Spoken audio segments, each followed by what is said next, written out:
All right, cool.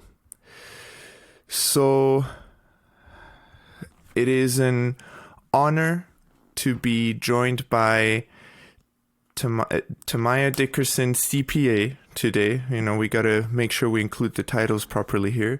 TaMiya is currently the leader of Grant Thornton's West Region Advisory Practice and has been a partner with them for over 7 years. Prior to that, TaMiya founded and led her own consultancy business, PMAX Services Incorporated. She is also a mother, wife, and active within Grant Thornton's African American BRG, which we'll definitely discuss. That stands for Business Resource Group. And in general, that group exists to advocate for and represent the interests of African Americans within Grant Thornton, the public accounting industry, and society in general. She is also a cultural leader within the firm and has started what we within Grant Thornton call Fearless Conversations in our LA office, which have been a great platform to discuss difficult conversations, including racial disparities and injustices throughout our society. This is where I think TaMiya and I initially connected and also had some conversations within that setting. And so without further ado, it is an honor to be joined by her and my co-host Sina Furutan. And with that, how are you doing today, TaMiya?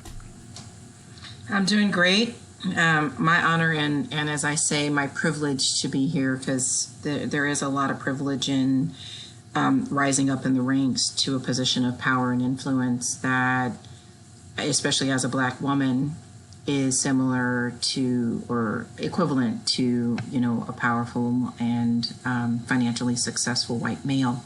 So these last number of months, I've been explicitly letting people know it's my privilege to be here. It's an earned privilege for me. I will make one slight correction to my bio, and I probably should update my resume. No, it's okay. I've been a partner for 5 years. I was an employee at Grant Thornton. This is my second time around. So 2 of the 7 years I was an employee, a senior manager, and then the last 5 years I have been a partner. Aha. All right. That's my fault for not digging enough, not your fault for. But yes, definitely. I guess with that, out of curiosity, you started off with a privilege and then you changed it to an earned privilege. What would be the different? I mean, it seems self-evident, but I'm curious what made you change that within your introduction at the beginning. Yeah, that's a great question. I should start by saying I don't represent the views of Grant Thornton on this call. You know, give you this disclaimer. My views and what I say here are totally my own personal experiences and my own personal views. Yes, of course. But so there's a concept that we have talked about, Brian, at GT during our Fearless Conversations. Yes. And actually, I'm going to have you edit it. So I'm going to say there's a concept that we've talked about at work during our Fearless Conversations. And that concept is the concept of white privilege. And there's a debate raging in America that says, you know, does white privilege exist? Right? And my personal view is yes. But I know from my own life experience, having traveled to 23 countries on my own, that the privilege itself exists.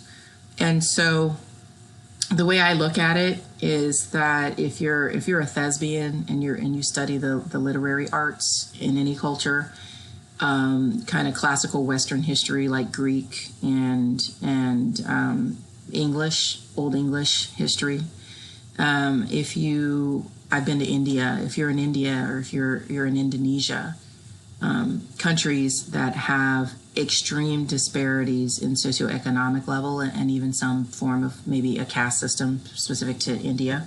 They say they don't, but it's still in effect culturally, right? Yeah. So if if you step away from the racial disparity in America and you just look at socioeconomic disparity in cultures globally, there is a privilege that people can be born into. And I think that no matter what culture or country or language you speak, you can accept that to be true. You can be born for no other reason into a family of wealth and pomp and circumstance, and that gives you certain privileges, right? Yeah. That people that are born to other circumstances don't get.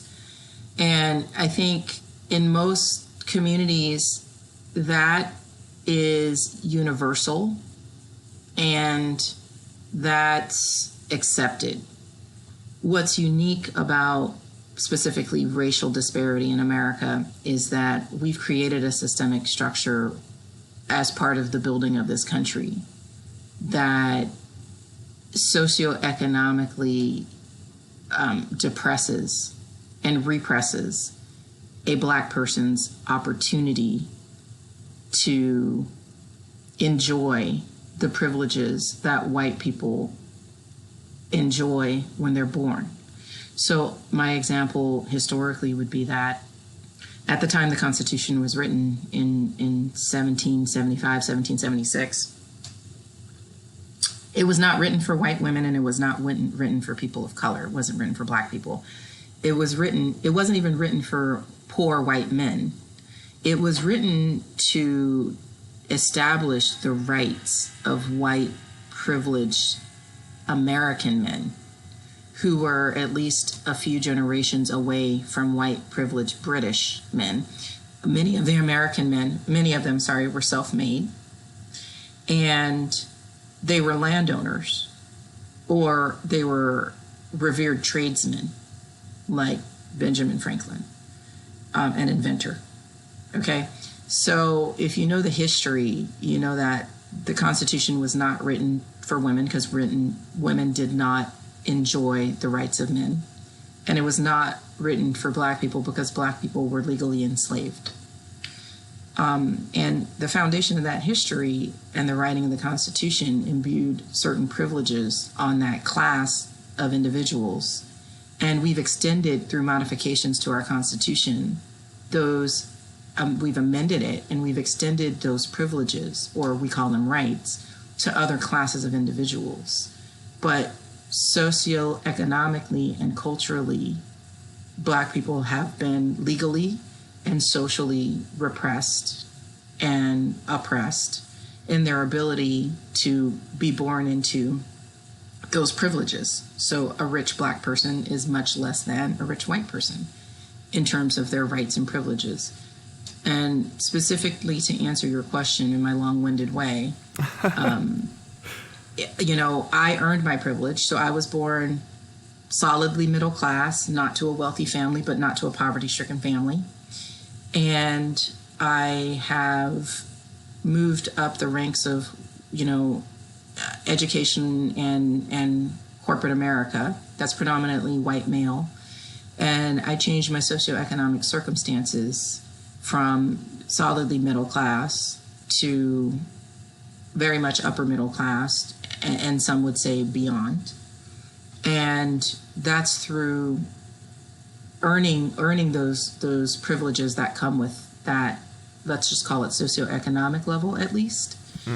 And with the socioeconomic level, there come a lot of social or cultural rights and privileges. So, Banyan, you've been in meetings with me.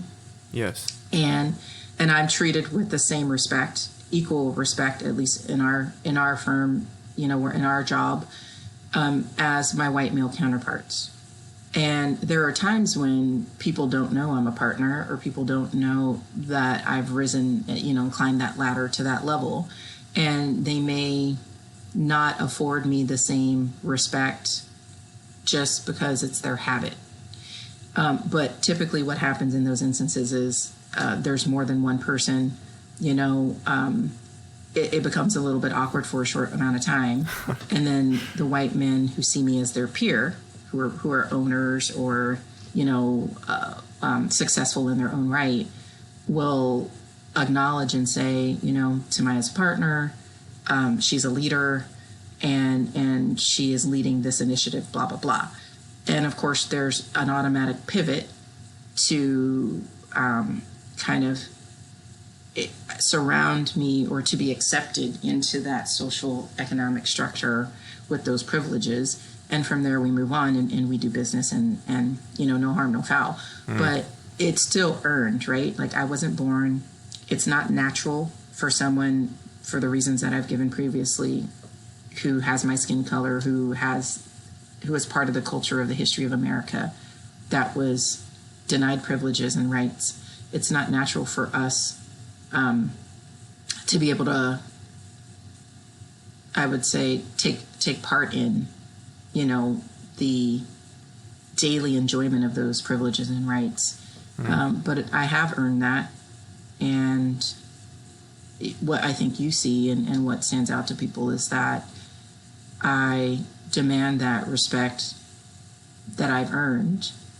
And I've learned through this most recent kind of cultural, I would say, journey that we're going through with this new civil rights movement. I call it the civil rights movement 2.0 millennial style, but that's just how I like to describe it. Yeah. So I've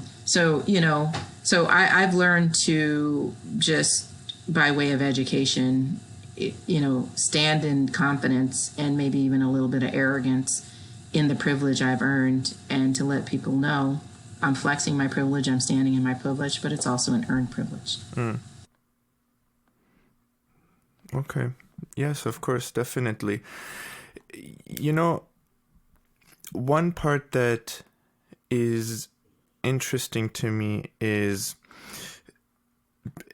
there's something that's interesting to me, which is the balance between the, let's say, this quote unquote scientific and the quote unquote anecdotal.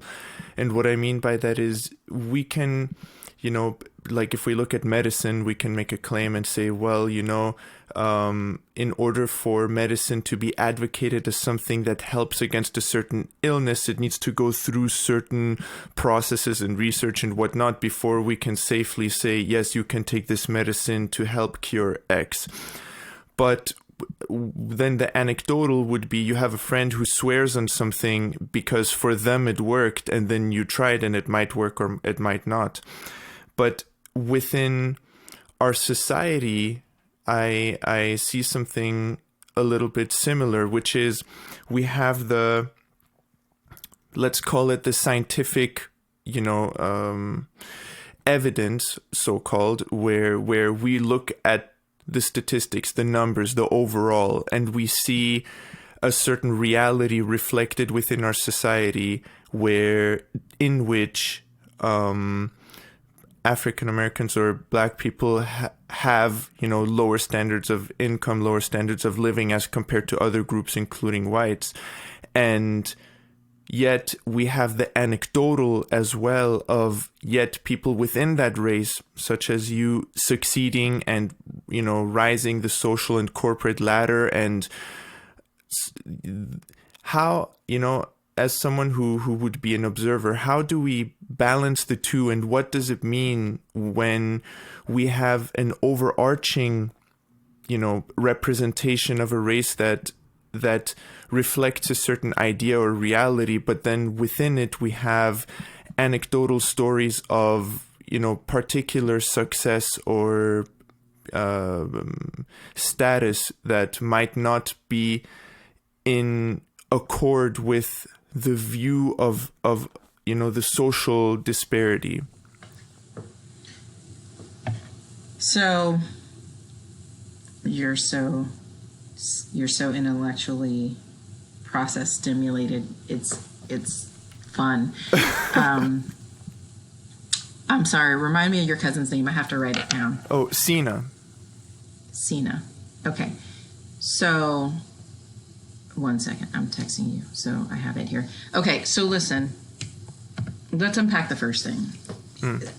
The evidence-based part. I want to talk about that, and then the second part, the latter part of your question. I think I'm on my own journey, and I've come to believe and to intellectually understand that if I answer the second question first, extraordinary is extraordinary in any case. And so, in short, the anecdotal experiences that you can point to, like myself, Harriet Tubman, George Washington Carver, Martin Luther King Jr., Thurgood Marshall, you list them out, right? It's extraordinary, and the definition would be that it's unique and special, and it's not something that happens. It's an outlier. It's not something that happens in a statistical model. Does that make sense? Yes. Okay. So you're an accountant, correct? Yes. Okay. So when you go in to do evidence-based testing, what's the first thing that you need to consider? Usually when I get information, I first test the completeness and accuracy of the information. Perfect. And the completeness and accuracy of the information depends on what? It would depend on whether it is consistent with other information that we have received, or it could also be that it is a system-generated report and that we know that certain controls are in place that make that system-generated report reliable. Or it could be a third party. We can tie it to a third party report as well. Things that are external from the information itself, let's say. But ultimately, it relies on the data source. Yes. And the accuracy of the data. And in order for the source data to be complete, it first has to be documented or retained, right? Yes. So when you're an accountant, you go into customers and they may have, let's say, had a data failure and they lost a percentage of information, and that therefore the information's incomplete. Or you go into customers and they may be tracking, let's say, most of the invoice types, but not certain invoice types. And that in itself makes the information incomplete. We would agree on that, right? Yes. So when it comes to evidence-based and anecdotal comparisons or considerations in America with systemic racism, based on my professional and educational background, and I'm not a great statistician, but I was able to get through, probability and statistics, and I was able to get through finance and correlation and those theories. So if you take the theories that are used to, as you said, develop healthcare treatments, it's the same system in its base form that we use to be good accountants. And the underlying ability to have good outcomes is 100% dependent on the data and the information that you're collecting. So the first problem comes with biased data and the lack of collection of data, and literally like falsehood of information of data that's created in a systemic, oppressive, racist culture. Because we don't collect. Yes. Okay, a good example is casinos. I learned this about casinos. Casinos collect, they have like marketing, they have all these marketing, they're known for like their customer kind of marketing campaigns, but they typically collect information on, and they typically market to two type of players: white middle-aged male and Asian. They don't collect information on women players. They don't categorize and create campaigns for women. They don't categorize and can't create campaigns for Latinos. They don't categorize and create campaigns for LGBTQ. But they do categorize and create campaigns, which means they do track data for white males and for Asians. like, the fact of the matter is, you can only, you get what you measure. And the evidence-based part, like in the healthcare system, physiologically, children are different than adults. So the body chemistry in your body is different as a child than it is an adult. And my mom's a psych nurse, so I know this because I grew up hearing about treatments. Exactly. I have a really crazy, like, personal background experience. Yeah. But my mom's a psych nurse, and she was a psych nurse for over 35 years. And so she treated people in hospitals. And what happens when you deal with psychotropic medications is, if you give a medication that's designed for treatments for adults to a child, it may have the opposite effect. And you see that with ADD. So, and these are things that I'll tell you that I've observed. These are anecdotal stories that I'm telling you, but you could go and look at the data, and if my observations were correct, you would agree with me. So I'll leave you guys to do the work, and Sina can go Google this stuff right now. But if you take a kid and you give them Ritalin, something that's typically used to treat ADD, it would have a different effect on an adult. And there's a point in your physiology where hormonally you change through puberty, and that's true. And you can see the reverse as well when they've taken, like, psych meds that treat depression in adults, and they've given them to kids. And this happened about 10 years ago. There was a rash of suicides that happened that were very extreme. They were extreme in the number, and it was extreme in, obviously, the effect of young deaths that were pretty violent and traumatic. And what happened is there was a new drug on the market that was highly effective in adults, and so doctors started to prescribe it for youth, and it had an off effect, or had a side effect in youth, that it actually augmented the depression and psychological severity of the kind of suicidal thoughts, as opposed to what happened in adults. So my point is, if you take anecdotal stories like that and you trace them back, you will prove the healthcare theory that it's all based on evidence and what you test and what information you're accumulating and how you're analyzing it, and it all comes down to the data. And I have to put you on hold for 1 second because I gotta grab my dog. Sorry. No problem. I'm back. So, Sina, you've been pretty quiet, but again, these are just my personal views, right? This is what I've learned in the 40 plus years that I've been on the earth.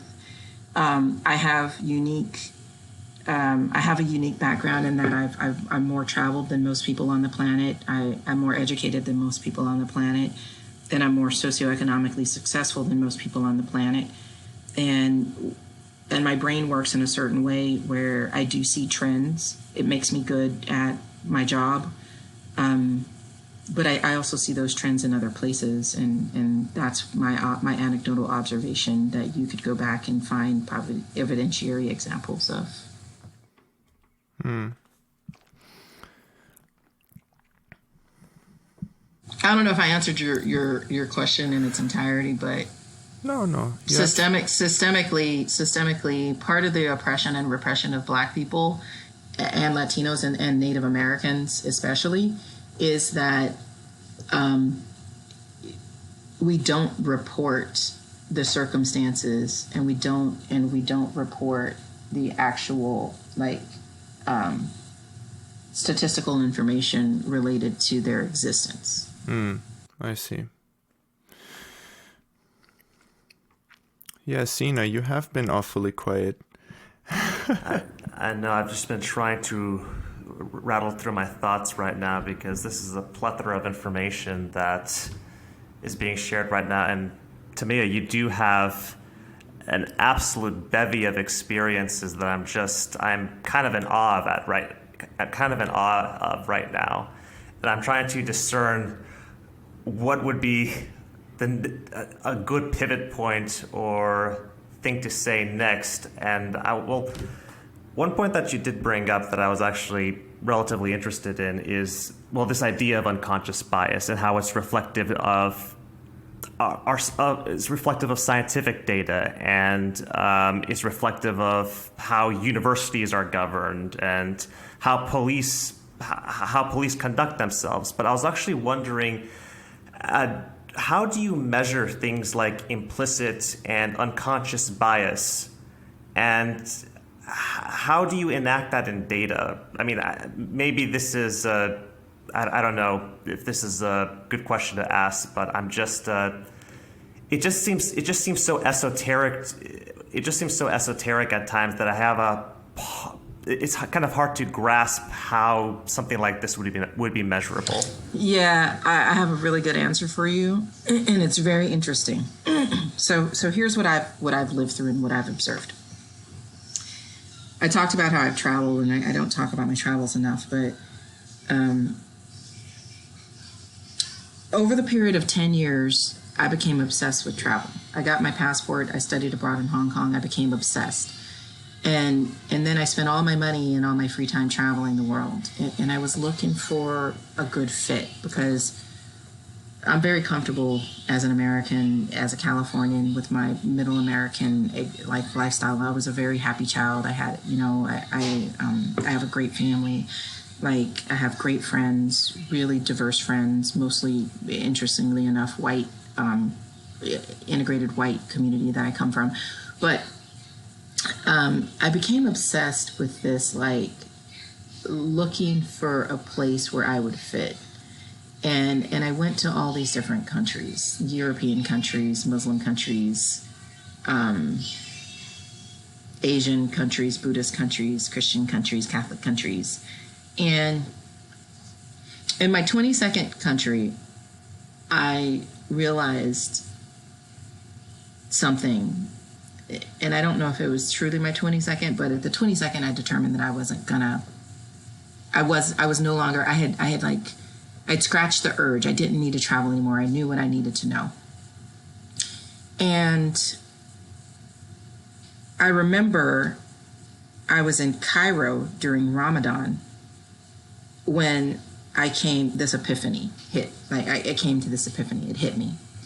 I was supposed to meet a woman on behalf of a friend. I was on vacation, but a friend of mine knew I was going to Egypt, and they wanted me to meet a person that they wanted to do business with, a merchant trade. And so I show up at this hotel because if you know foreign countries, you do business in hotels that's just what people do. Yeah. So I show up in this hotel, like a Marriott hotel or something like that, and I'm sitting in the lobby bar, and I'm the only American.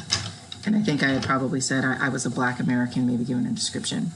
And this woman comes over and she sits down and she starts talking to me, and we start talking about this business. And I was explaining to her my friend's trade and kind of what his products were like. And she was telling me about hers. And we've had a full-on conversation about business. And at the end, before we left, we both had to go to the restroom, so we went together. We're both women. And she was like, she made a comment and she said, you're nothing like what I thought you would be, like, or, I'm surprised to meet you. You're not like an American like I thought you would be. And I started laughing and I said, well, I thought you were going to be a boy, right? Because I'm in a Muslim country during Ramadan talking business at nighttime in a Western hotel. and so I thought she was going to be a man. And it was interesting during that trip because it was an organized trip for my girlfriend's 30th birthday, and there was probably about 15, at least a dozen or more of us.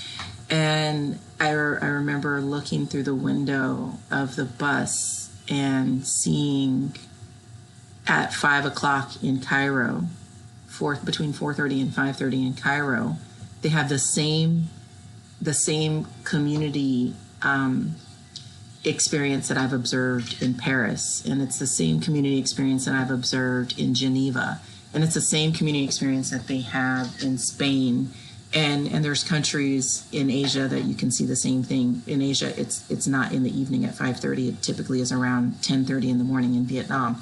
But that experience is that the community kind of takes time, and people leave their jobs or leave their homes, and they go to the marketplace and they buy fresh bread. So in Cairo, there's this fresh made bread that, especially during Ramadan, you eat it like on a daily basis. And you obviously have to get it before sundown. And so what I observed, and so again, I told you earlier that my mind sees all these trends and connections. So I'm looking out this window in Cairo, and we're leaving the National Museum where King Tut was laid. And what I see is it's like 4:30, and these people are rushing, and they're men and women, and they're rushing to go, and they're going into these places, and they're coming out with this bread. So a person goes in and another person comes out, and they have this bag of bread, and they're carrying it. And it looks exactly like French people carrying baguettes. And it looks exactly like, it's the same thing, right? And so you'll have to take me back to your original question, but I have to tell you this experience because I came to understand something, that there are people like Martin Luther King Jr. who were born with this, and I had to spend hundreds of thousands of dollars and many years to learn this to be true. And the indelible truth in the world, in our world on earth, is that men and women are the same everywhere. Like, they're the same. They go to church, and they buy their bread at the end of the day, and they want to take their kids to the park, and they want to earn a good, honest wage, and they want to spend their money in their communities, and they want to be surrounded by their friends, and they want to drink and enjoy.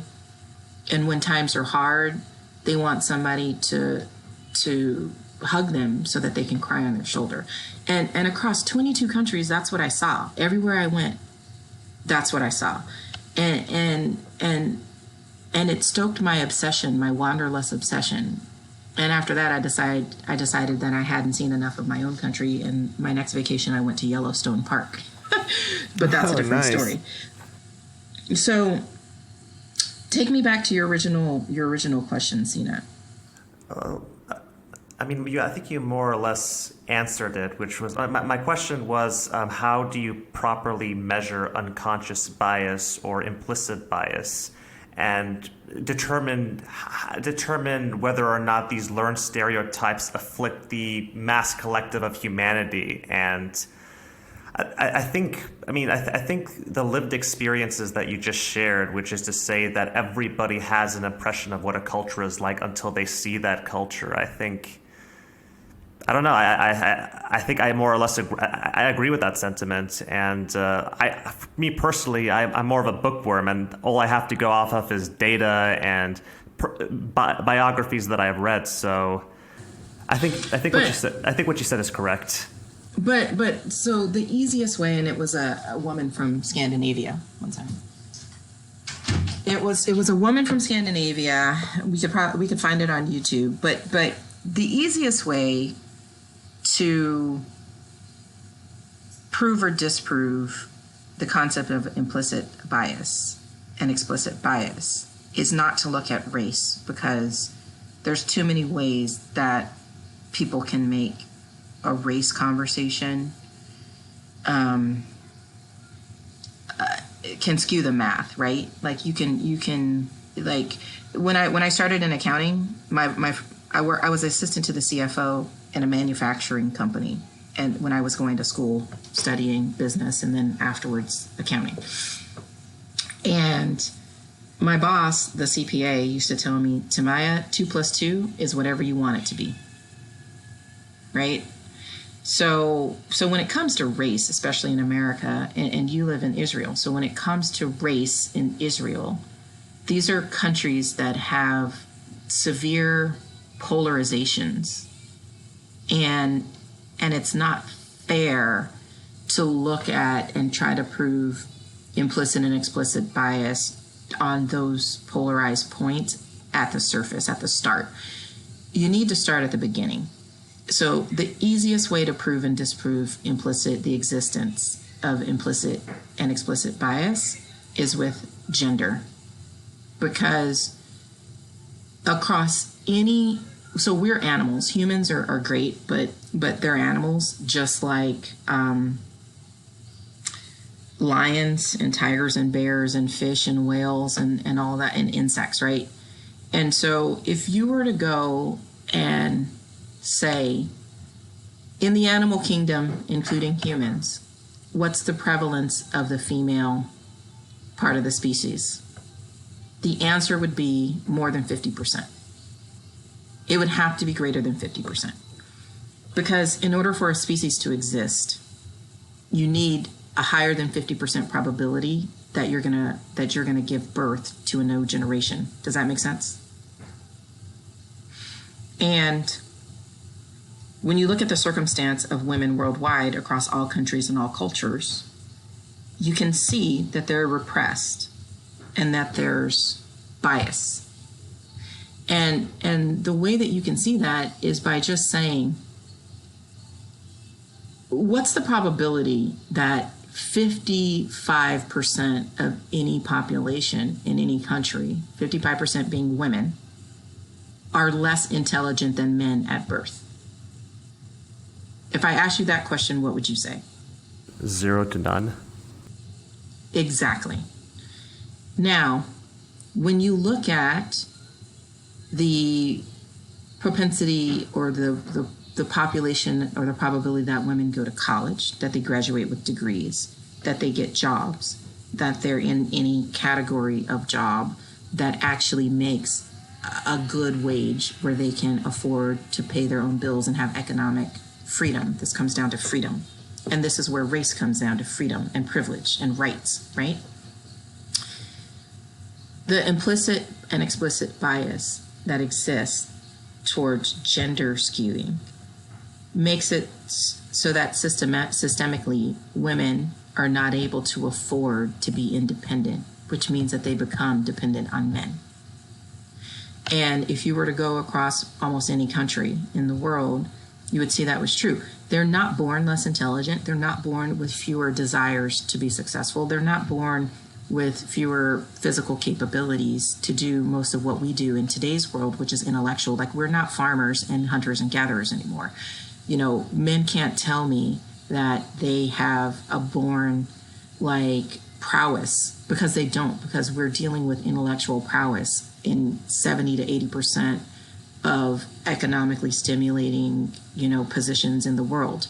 So if by definition a girl and a boy are born with the same intellectual capacity and there's more women that are born than men, then you should get to an output that there would be an equal or near equal likelihood of a woman going to college and graduating from college, and an equal or near equal likelihood of a woman being a partner in an accounting firm, or an SVP in a finance company, or an owner and a founder in a venture capital fund. And that is not true. And some societies where they have repressed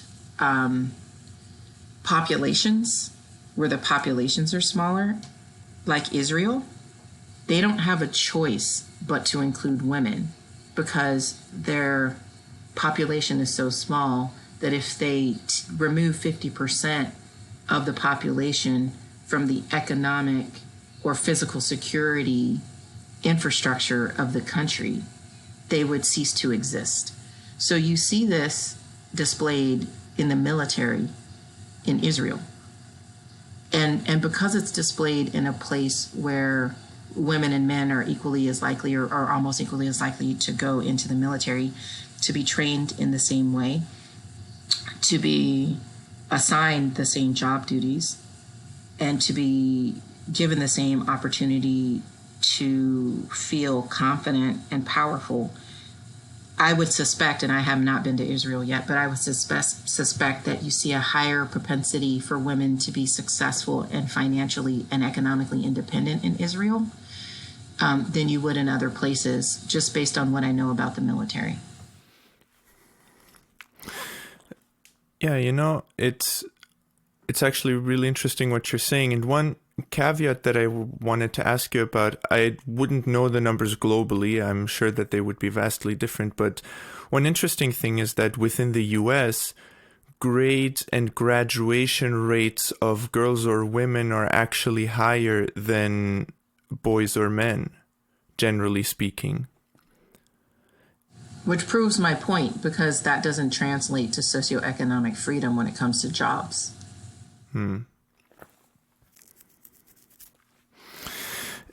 You know, there's also another interesting thing you said. It's funny because I actually wrote it down in one of my notes when I was listening to Thomas Sowell speak on William Buckley's program in the 90s, where he was describing something that he referred to as the cost of discrimination.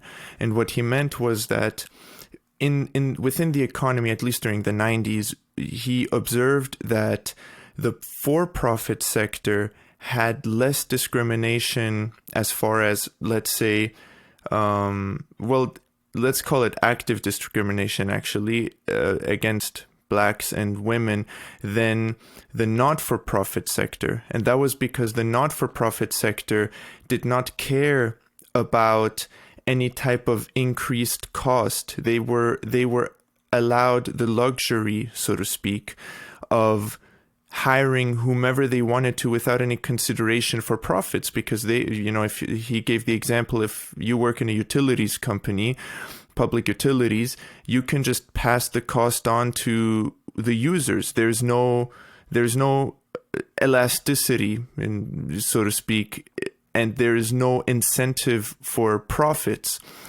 And so he called it the cost of discrimination. And that led me to another question that I had for myself. In Grant Thornton, we had this unconscious bias training from a third party. I forgot what the name of the company was, where they made the claim that diversity makes more profits. And when I heard that from Thomas Sowell, it kind of raised the question within me whether it is accurate or fair to use the increased diversity as a causation of higher profits, or rather that companies that care more about profits than about, let's call it, discrimination, are more likely to be profitable because they don't really care who they hire, because they just want to hire the best people. And so maybe that's a question that I would have for you as well, is that from your personal experience, and also if you have more information or knowledge on a more widespread level, would you consider it a point of causation, meaning that if you further diversify a company, it becomes more profitable, or more so that companies that are more profitable care less about racial, characteristics, and therefore have a better pool of competent people, and they're more driven regarding profit rather than any kind of arbitrary characteristic?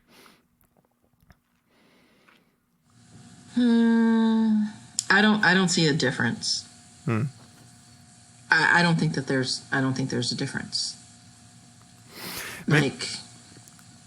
Go ahead. Sorry, maybe if I may clarify, my question is more so about whether we see a causation or whether we see a correlation, in the sense that, because the case that company made, I wish I would remember the name, was that diversity causes higher profits. But my question is it the diversity that that makes higher profits, or is it the fact that companies that care more about profits than about race are the ones that are more diverse?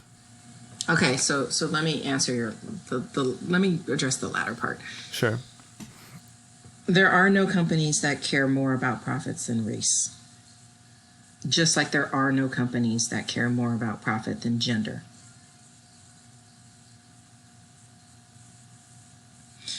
What happens is let me see. So what happens is, in my opinion, what I've observed, I'm going to say it this way. What I've observed is that the people that are in positions of power and influence are incentivized to empower, to extend the cover of that power and influence to their subordinates, their staff, right? To empower them to be successful. It's because if the staff are successful, who actually benefits? It's the supervisor. Does that make sense? Yeah, like it's a reflection of their leadership, so to speak. No, it's an economic benefit in their pocketbook. So, for example, okay, I understand what you're saying. Yes. Okay. So everybody in for-profit businesses has some type of return on investment / sales or cost management. So you either have there's two functions. There's revenue generating functions and there's cost-based functions. And so in a business, you're either revenue generating and you have a revenue target, or your cost management function and you have a cost management target, right? So you're given a budget or you're given a sales goal. Everybody in a business falls into one of those two categories. Can we agree? Or would we say there's a third or fourth category? I mean, I could play devil's advocate and, talk about triple bottom line, but I would say that generally speaking, yes, that it is about either you make more revenue or you save on the costs. Generally speaking, I would definitely agree with that. Triple bottom line, I think, and I don't remember exactly what the theory is, but there's only businesses. So regardless of what you think about what you know about finance and accounting, all businesses come down to cash flow. Very true. And when you're writing checks and you're summing and you're aggregating and counting your cash at the end of the year, there's one way to measure a business. And that is, how much cash did I take in and how much cash did I spend? Yes. And if you're upside down for too many years, spending more than you took in, you go out of business. There's no other way to look at operations in business. Yes. You either have enough cash to sustain or you don't, and you go out of business. Right? Yes. Your cash to sustain could be investment, so that means you start with cash, or your cash to sustain could be revenue, so that means you earn your cash. But at the end of the day, you start off with a set amount of cash, you have cash expenditures, and you end the period with a set amount of with an aggregate amount of cash. And if it's less cash than you started with, if you're negative, you can only go negative for so long. And at some point, that's not sustainable and you will go out of business. Mm-hmm. So what I've observed is that, and I'll tell you how it is in my world. I was telling somebody the other day, my own personal life. I've had about 3 or 4 white male bosses / sponsors, mentors or sponsors, okay, people that I work for. I've had 1 black and 1 woman and 1 Indian. Okay? Yes. I have risen through the ranks and been afforded my, esteemed roles and salary increases and promotion title and titular increases, and even my ownership status within our company. Like I said earlier that I earned that, and I did earn it. But I will tell you that for every dollar that I got paid, somebody else was making $1.10. Does that make sense? Yes, absolutely. So I am extraordinary. This is what I talked to earlier about, coming back to the concept of extraordinary. I'm extraordinary in my contributions to the economic output, to the cash flow bottom line, to the equation of earned cash revenue generating versus costing money, a cash expenditure. And my contribution to all businesses that I've ever been a part of, because typically I've only worked in for-profit businesses, has been such that I either managed costs better than other people or I generated revenue faster than other people, regardless of gender or race. And because of that, my bosses looked good, attained their goals. They all got promoted. They all got bonuses. They all got salary increases and titular increases, title increases, promotions. And then they took me with them because if they moved up, there was an opening and I could move up. And they took me with them because if they moved up, they trusted my economic contribution and performance, and they didn't want to lose me on their team. And then if they were a really, really good person and they really believed in just causes or equity or equality or whatever, then they might promote me beyond that initial relationship.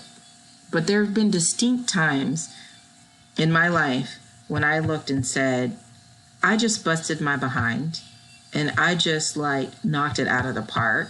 And all I got was a thank you and maybe a gift card to Starbucks. And then the person I was working for got $100,000 base salary increase. Yes. Now, did they say, oh my God, TaMiya's great, she's the best? Yes. In the following year, did I get some promotion and maybe a $10,000 increase? Yes. Was that meaningful? Yes. Did it put me on par with my white male counterparts? For the most part, yes. Not exactly 1-to-1, but for the most part, yes. Right? So maybe I'm making 80 cents on the dollar, right? Much, much more than the 63 cents on the dollar on average. That's statistically relevant for most Black women. But, at the end of the day, I realized about 5 or 6 years ago, they weren't doing this out of the goodness of their heart. They were good people. They got beyond their own implicit and explicit biases, but they were highly incentivized to do so because economically they were winning. Mm-hmm.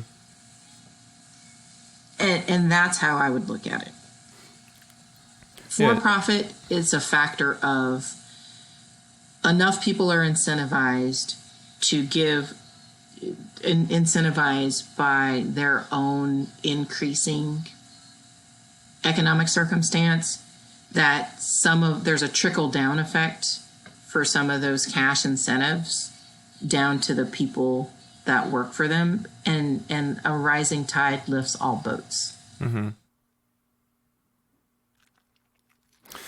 Yeah, I mean, that I would say that almost kind of speaks to the point of the cost of discrimination, that even if they did, and I'm not implying that they actually did, I'm saying even if they did have any kind of implicit or explicit bias against you personally, that they could not afford to act on that because the cost of losing you, both in opportunity cost and actual cost, would be greater than the economic benefit that they would gain from you. And so they, even if they did have an implicit or explicit bias, they would not act on that in order to economically benefit from your existence under them. Is that kind of a fair summary? That's exactly that is exactly what my personal experience has been. And that's why I don't see the two parts of the equation as very different.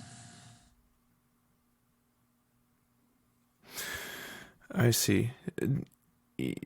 One thing I kind of wanted to open this part up to Sina a little bit before I give my interpretation, because I think my recent thought process about systems and systemic type of discrimination is rather long. And so I'm curious as to, I know Sina and I have had conversations in the past, and so what would kind of be your take on and then of course I want to open it up to TaMiya as well before I would go on my rampage, but what is kind of your recent take on, any kind of systemic discrimination, let's say systemic racism or sexism in this point within the US, and how that has manifested itself? Are you speaking data-wise or more anecdotally? Like, do you want me to draw off personal experiences? However you want to address it, anecdotally, or, I mean, I would say probably more, let's say, like earlier when we were saying scientific versus anecdotal, however you want to approach it between the two. Well, as far as personal experiences with systemic discrimination, I do have to confess that I have come from a relatively privileged background, and though I have experienced individual instances of racism, I don't know if I would imply institutional on the basis of like individuals enacting acts of racism. But as far as what I've read or what I know or what I think I know, at this point in time, I would say that systemic racism is indicative of the American system to a certain extent, and I think there's a ton of historical events that we could trace back to that outline that perfectly, whether it's redlining or going back to the New Deal and how they enacted housing policy and how black families were discriminated against at the time and then were basically forced to resort or forced into ghettos or slums for that matter. So I think history sides more in favor of systemic injustices, and I think we're still at a point in time where we're very much seeing the reverberations of that, where redlining still is afflicting several POC neighborhoods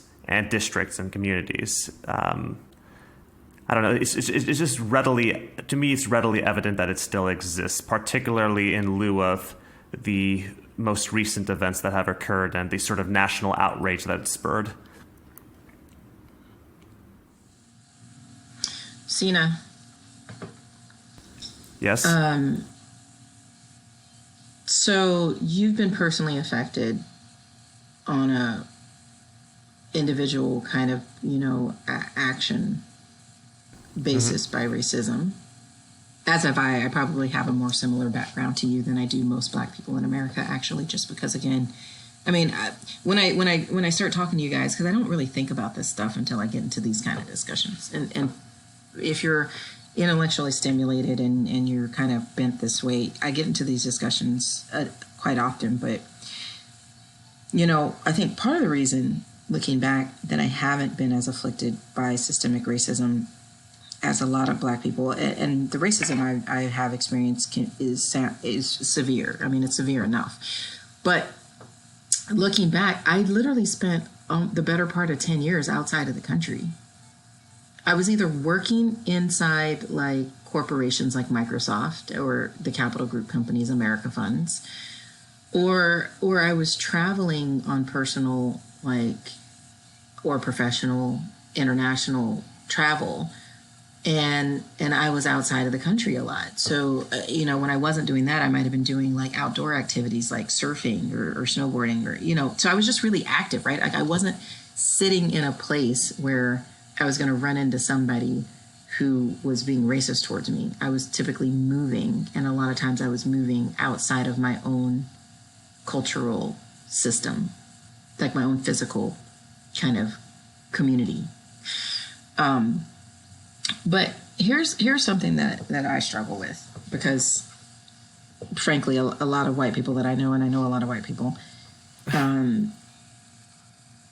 they're struggling with the reality of owning that systemic racism exists, right? And I think they're in a spot that you're in, which is that they are starting to believe it, whereas before it was just a lot easier not to believe it.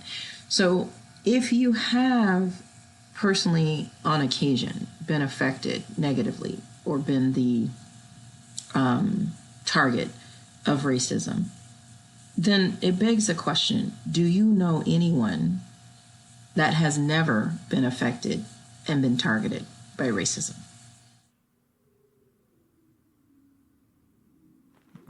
I don't think I could say that, no. Neither can I. So in America, almost all of my white friends have told me that they've never had an experience towards them that was racist. And I guarantee you, in my company, like, maybe there's 450 white male owners. There's probably 420 that have never been personally affected negatively or been targeted by racism.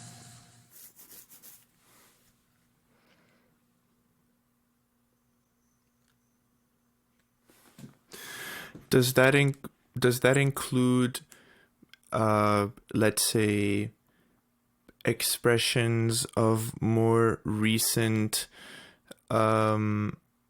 ideas as well? Because I'm sure that maybe now I'm not necessarily advocating for the fact of whether that is justified or not, but I'm certain that to many people it would seem fair to make the claim that, you know, concepts such as white privilege might be racist, and so that they themselves would then say, well, since this concept has crept into our society, I have been the subject of, you know, let's say, forms of racism.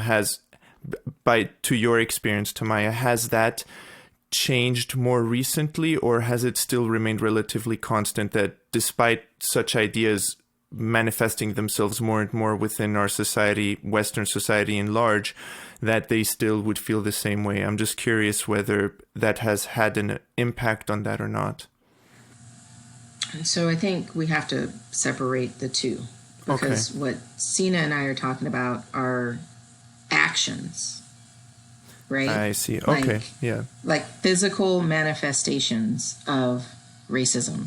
And Sina, I don't want to speak for you, but I'm talking about physical manifestations of racism.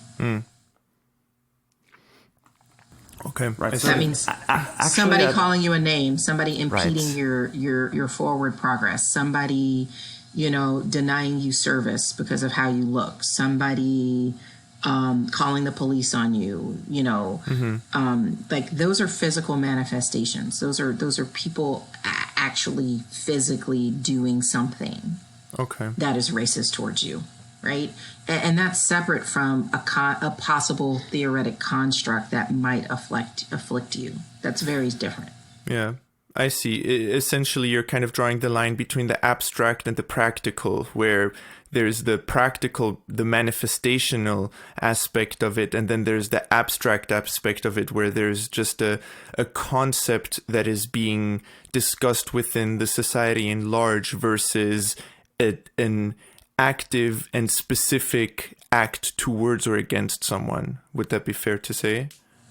100%. Okay. And I think that I am observing the white male, especially white male fear, that there is this implicit racism, that there is this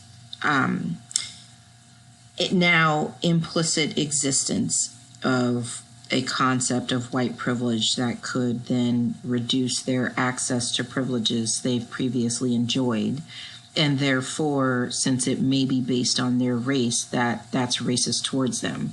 But what I have said to the white men and it's typically white men and sometimes white women, but mostly white men that have said this to me is, show me where you've actually been affected. Show me where you had your title taken away, where you've had your pay scale reduced, where you actually haven't gotten an offer for a job, where a customer has, you know, refused to take a meeting with you. Show me, I don't need to debate with you whether or not the abstract environment has changed and whether or not it exists. Let's just say it does. I want you to show me where you've been negatively affected by it. Not where you think you have, but where you have. Yeah, that's a fair point. I mean, whenever anyone makes a claim, it needs to be an evidence-based claim. That's actually a really great point, because oftentimes there are I have quite a few white males who would actually argue these points, where it's like they would backtrack to critical race theory and then bring up terminology like white fragility, and then use that as a point to basically prove that there is a form of white racism going on. But no, I think that makes sense, because the practical elements of it are that you could bring this terminology as much as you want. It's not going to affect your status.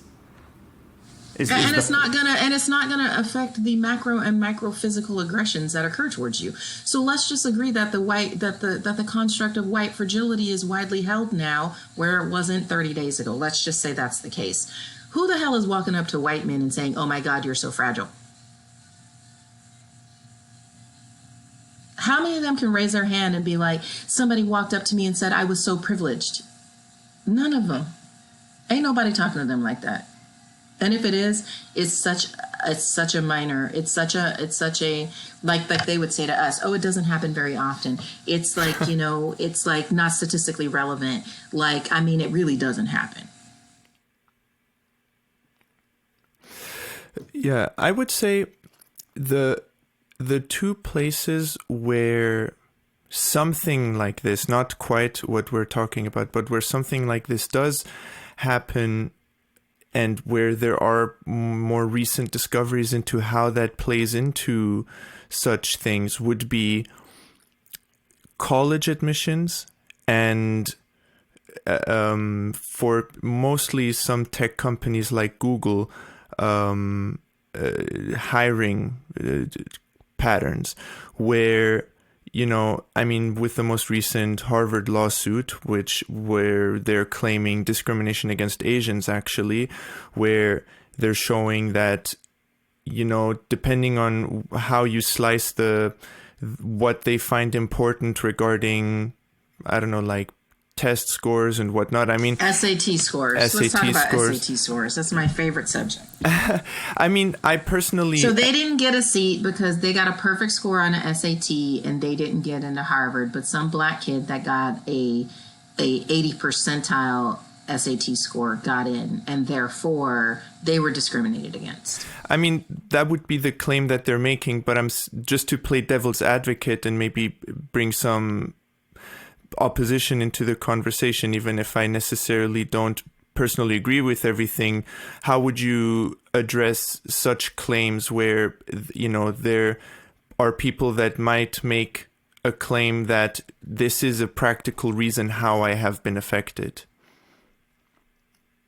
What I would say is that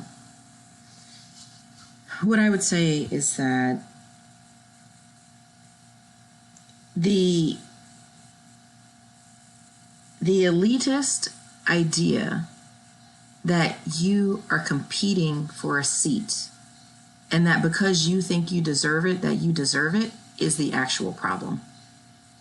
By definition, it's called admissions, and it's by definition a competition. Mm-hmm. And when you're applying to a private university that's competitive, it also by definition is a beauty contest. They can choose to set the bar to many degrees where they want it, right? So what I mean by that is like colleges, especially elite colleges, can say, like you saw this with nursing. For some reason in America, and I should go back and look at why, but nursing used to be a university college level degree. And it was actually removed as a college level profession during my time in college. So when I started college, there were nursing schools, and like USC, let's say, had a nursing school. And by the time I got out of college, or a couple years after, they no longer had a nursing school, right? And the opposite is true. So schools have the elitist ability to say, I used to want a college of nursing in my university system, and now I don't. So we're gonna close that college next year, and that's an elitist privilege right. And all those nurses don't get to go and say, oh my God, you're discriminating against me. Right? They're like, damn, I got to go to nursing school somewhere else. Mm-hmm. Like, and the converse is true. A university system may say, and you saw this 10 years ago with data science. We're going to create data science programs. And we're going to create a degree and a certification for data scientists. And they added those programs to their university system. So for some kid to say, well, I got a perfect score on my SAT, and last week, the university that I thought I wanted to go to added a data science program, and I deserve a seat there because I got a perfect score, is just bullshit. Because college systems are not, they're systems of people, right? And those systems of people are not optimal for reasons that we talked about an hour and a half ago when they're all similar. So if any college, and colleges have tried this, the reason that they don't do this is because they've tried it and they've gotten worse outcomes than they wanted. So there was a time when they admitted only white males, and there was a time when they admitted like MBA programs. You could probably go and look at this, but MBA programs were notorious 30 years ago for taking people that only had above 700 or 750 on their GMAT. And for many years, they took those people. And then what happened is the employers that were hiring from those programs came back and said, this batch of students has not performed 5 years later to my expectations. There's something wrong with your program. So those programs went back and retooled those programs to accept more women, more people of color, and more people who got less than a perfect score. And overall, most employers came back and said, that's a better experiential group of performers. And now the student class looks different. So, you know, personally, and I'm personally affected by this, so I am biased. But personally, I was never the smartest kid in my class. Never. I am smarter than most people on this planet by far. I'm 1,000,000% more educated than most people on this planet by far. And yet, and still, in my group of peers, from elementary school through high school up to college admissions, I was literally not the smartest kid by far. Two of my best friends were both valedictorian, a white woman and an Indian Iranian male. They shared valedictorian at my school. They took every single AP class. I only took like half of them. They had, you know, honors math beyond my honors math. I took like honors math, but they had like a secondary level of honors math. They took college level courses when we were in high school. Like, no matter how above average I was, they were always intellectually IQ based better than me. But their economic performance has been relative to mine. Like, they make more or less than I do. I mean, they make relatively the same as I do. The man makes a little bit more. He's a physician. He's a surgeon. He's a specialty spine surgeon. The woman is an owner in a veterinary hospital, and she makes less because she chose a field that makes less, but she makes more, well above average in comparison to her peers. So relative, we make about the same amount of money. My emotional quotient, IQ, has always been much higher than both of theirs. My, you know, communication style, the logical patterns that I use, my business acumen is higher. In fact, I help both of them consult on and work through different questions because they're both owners of their own businesses. And I help both of them with their businesses when they have, you know, like questions like, do I open it? How do I open it? Like, what's an equitable portion of ownership value? Like, how does someone buy out of it? How do I set up my contracts? When I'm hiring people, what do I look for? Right? But I've never been the smartest. I've never tested. They always tested higher than me on SAT. They always had no matter what classes I took, and I was well above average, they always had tougher math courses and science courses than I did. And yet, and still, our level of success is relative and we're on par. So my life experience tells me that the batch of Asian kids or white women that say I didn't get into college and that black woman got in instead of me, like they could say that about me 100%. And the fact of the matter is I kicked their ass. I would kick their ass competitively in everything except for that freaking SAT that test, right? But if you're talking about experiential learning, if you're talking about real life competition, if you're talking about business or probably even science, like to be a good scientist, I don't need the best SAT score. I just need the best approach or systemic like perspective, or, you know, I can have moments of brilliance that take me well beyond somebody who statistically has a better capability of quantifying math. Like, you don't need math quants. I have computers for that. What the hell do I need a SAT for? Like, I have Google. That's a joke. You know, actually, you brought up something really interesting that in the last podcast came up briefly as well. And that's something that I've been thinking more and more about recently, which is it is that, you know, a lot of times when we refer to our society or a system that we want to work towards or want to exist, we usually refer to a meritocratic system, meaning that, you know, if you work hard, you deserve more. If you work less, then you deserve less. Kind of like just input is supposed to be the driving component of output. And the part that is interesting to me is, and that came up last time too, is that the fact that I almost want to backtrack towards my interpretation of systemic discrimination. But before I even go there, it's just interesting that you bring the meritocratic aspect of it up, that someone says, well, I got a higher SAT score, I deserve to be in there.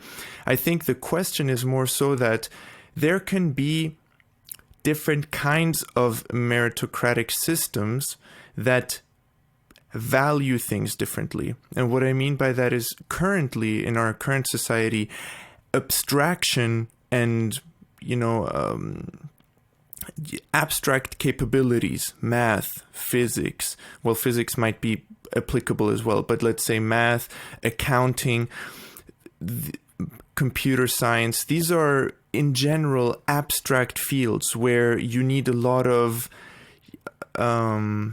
let's say, cortextual ability from, you know, your prefrontal cortex and understanding and reasoning and whatnot. But in the same society, practical skills are extremely undervalued, where you have someone who could be a mason or a farmer or someone who brings actual tangible, practical things into this world that are useful, that we use to live in a house or to eat food, that are valued lower than someone who is an abstract mathematician. And it's just really interesting to me how, and maybe even test scores fall under that category too, because what is a test score? It is an abstract manifestation of someone's, you know, ability to retain information, process information, and then recall information under specific circumstances. But yet there are other people who have different kinds of skills that are equally useful within our society that might not be as heavily abstract, but more practical in nature. And so I think the conversation we should be having should be more about what kind of meritocratic system do we want to have in place, and how should we value the inputs of people so that different kinds of input, abstract versus practical, for example, both have a fair outcome. Because if we only give a quote-unquote fair outcome to abstract capabilities and not to practical capabilities, then we create a meritocratic system that, in my opinion, would lead to a downfall, because we would have too many people that care about abstraction but not enough about practicality. You know, a world full of farmers could survive, but a world full of mathematicians could not. And so I think we always need to remember and understand that abstraction is not the end-all be-all determination for whether someone is deserving of something or not within a meritocratic system, if that's what we're working towards.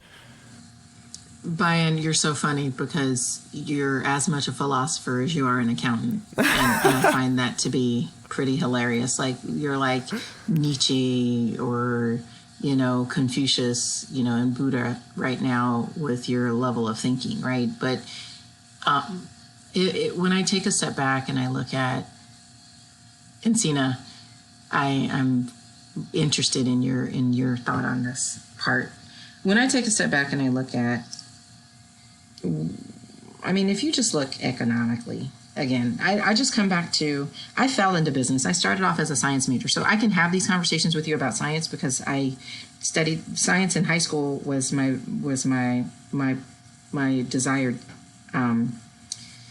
field of study, and then I got into college and studied science for my first year, and between my senior year in high school and my first year in college, my mom lost her business. She was self-employed, and I fell into business because I started working for a manufacturer, and my mom lost her business. So my scientific mind was kind of like curious as to how to address or prevent that or something like that. So like I wanted to be a scientist, and that first year of education and all those years in high school that I was so passionate about, like preparing myself for scientific study, and like it really stuck with me, and it helps me to be a great accountant, right? But if you just take a step back and you say, why is it that we value, as you call it, abstract fields of employment over what I call menial labor, laborious fields or trade fields of employment? Yeah. And when you ask why, it's a pretty simple answer. Okay, you got me on the edge of my seat. Well, the answer is because trade and physical labor is hard, right? It's physically hard. Mm-hmm. And elitist privileged societies, civil societies, genteel people have had a socioeconomic ability to manage economic systems like money and trade and access to shipping routes and travel and all that kind of stuff, right? And so they have been able to construct an economic system that favors the abstract and that then compensates the abstract well beyond the actual economic contribution to the community. So my point is that military people and politicians and economists have been able to set up the systemic, like, cultural communities that we live in. And they set it up so that they reap the rewards and benefits of the societal socioeconomic structure. Does that make sense? Yeah, like, this isn't that hard. So when you look at like, I mean, in every society that I can think of, in Mao's China. So when I studied abroad in Hong Kong, I took a class on Chinese foreign policy that was amazing and fascinating. And in the first 2 days were spent just really quickly looking at China 5,000 years before today. So it was looking at China as a tribal feudal country that was then put under single rule and given a single language and a single monetary trade system by one of the feudal lords. who made it his goal to basically do what Caesar did and unite, and basically, like, he just wanted to be the preeminent emperor, right? And he had the military prowess to do it. And so today's China, as we know it, was really established as a country unto itself about 10 or 20 generations ago. And I don't remember his name, but you could look it up.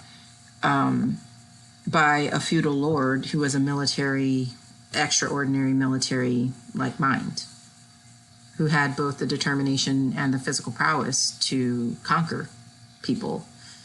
And he was ingenious enough, and probably because what he's known for. So he's the guy that has the terracotta warriors, and the terracotta warriors. I was always bad at history because I never remember the details of like the dates and the names, but I love literature and I always remember the stories, right? And so the terracotta warriors are actually physical people that work for this man, and he was great, and he was driven by, and he inherently understood what we talked about earlier, which was the socioeconomic system of incentivizing and promoting people who get good results for you, right? So the terracotta warriors are the actual horses and generals and military people and servants and assistants and consiglieres that worked for him.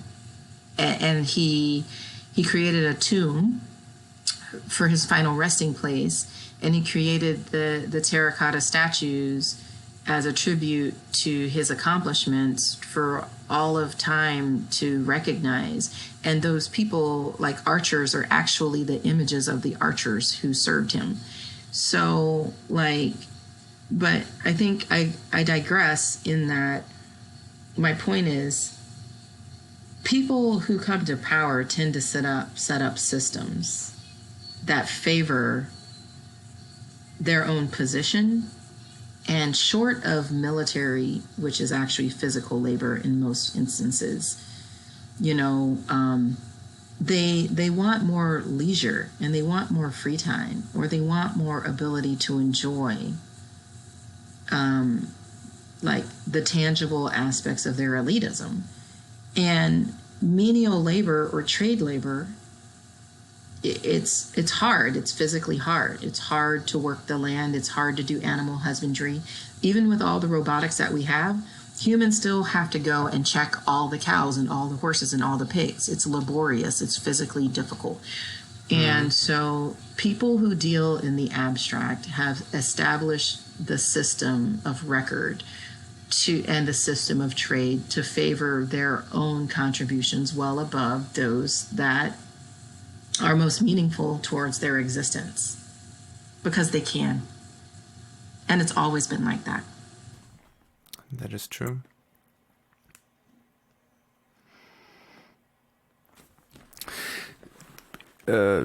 Sina, did you have something to say to that? Because otherwise I had a comment about systems that I was curious about. No, I mean, I think I understand the base root of what's being discussed. Yeah,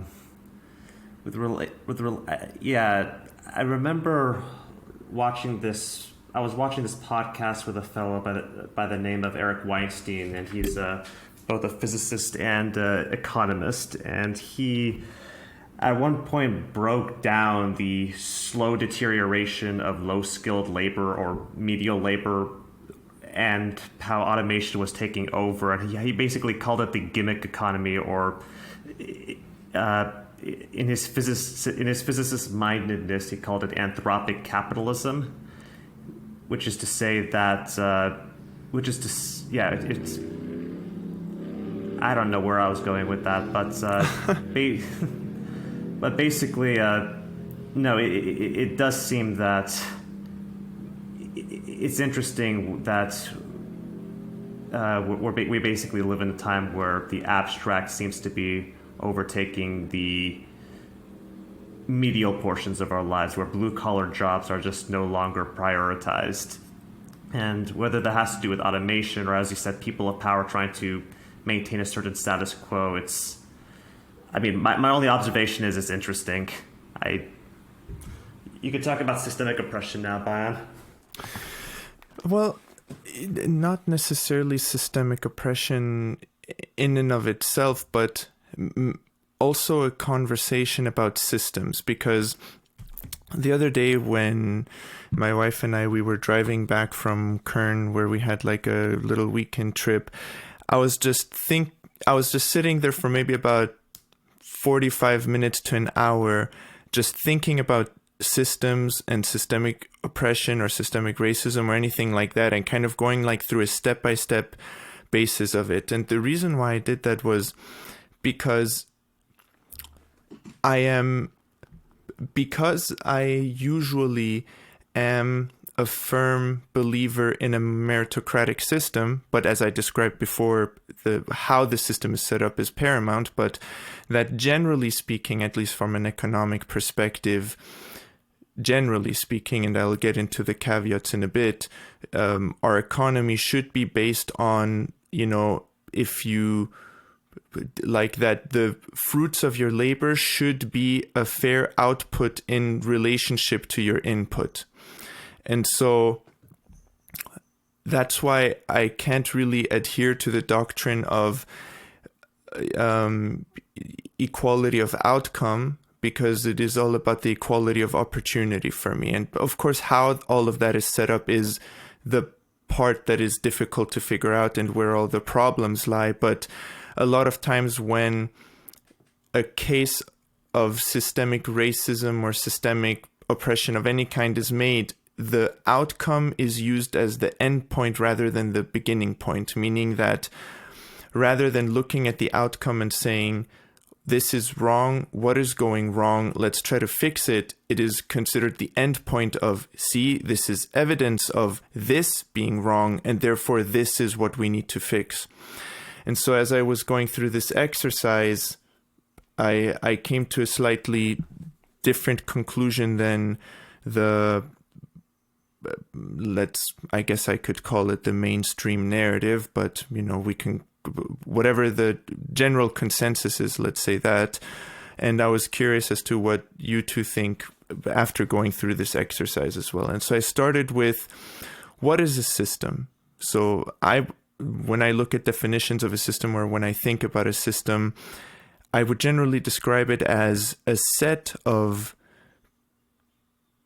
principles, people, or some kind of set of different, things, animals, machines coming together to fulfill a particular purpose or to survive, let's say. Like you have an ecosystem where you have the trees, the frogs, everything is kind of doing its own thing, and then together it survives as one big ecosystem.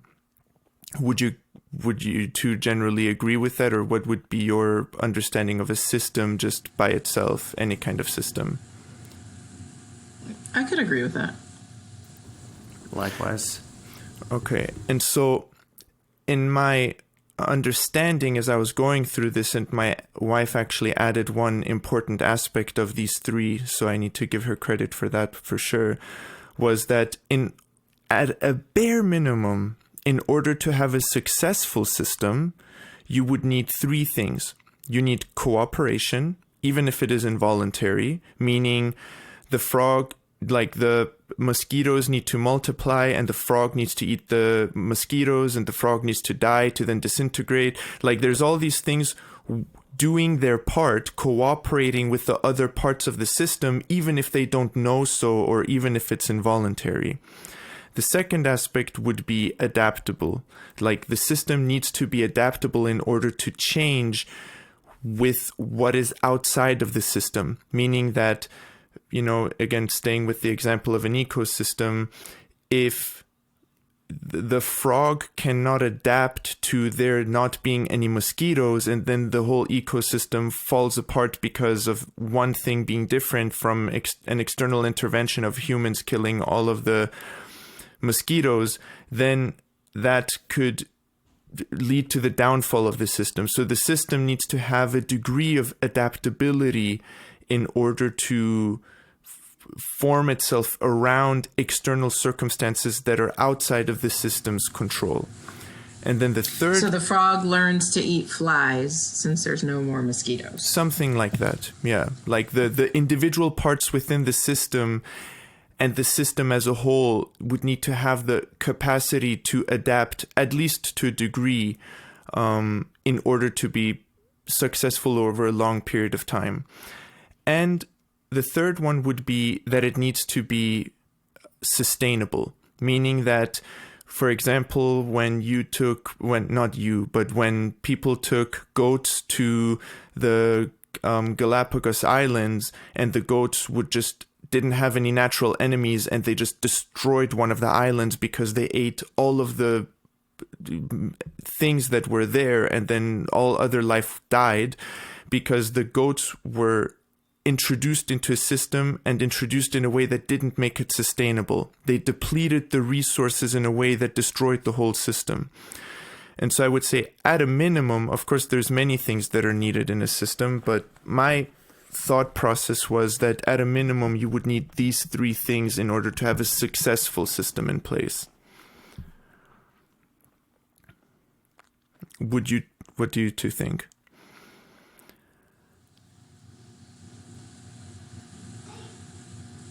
I'm thinking, like, my intuitive response is that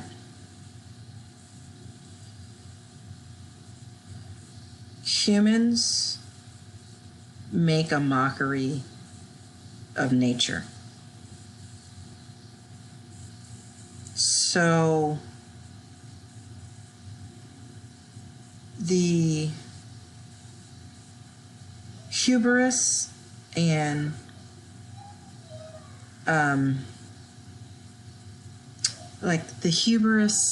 the unfortunate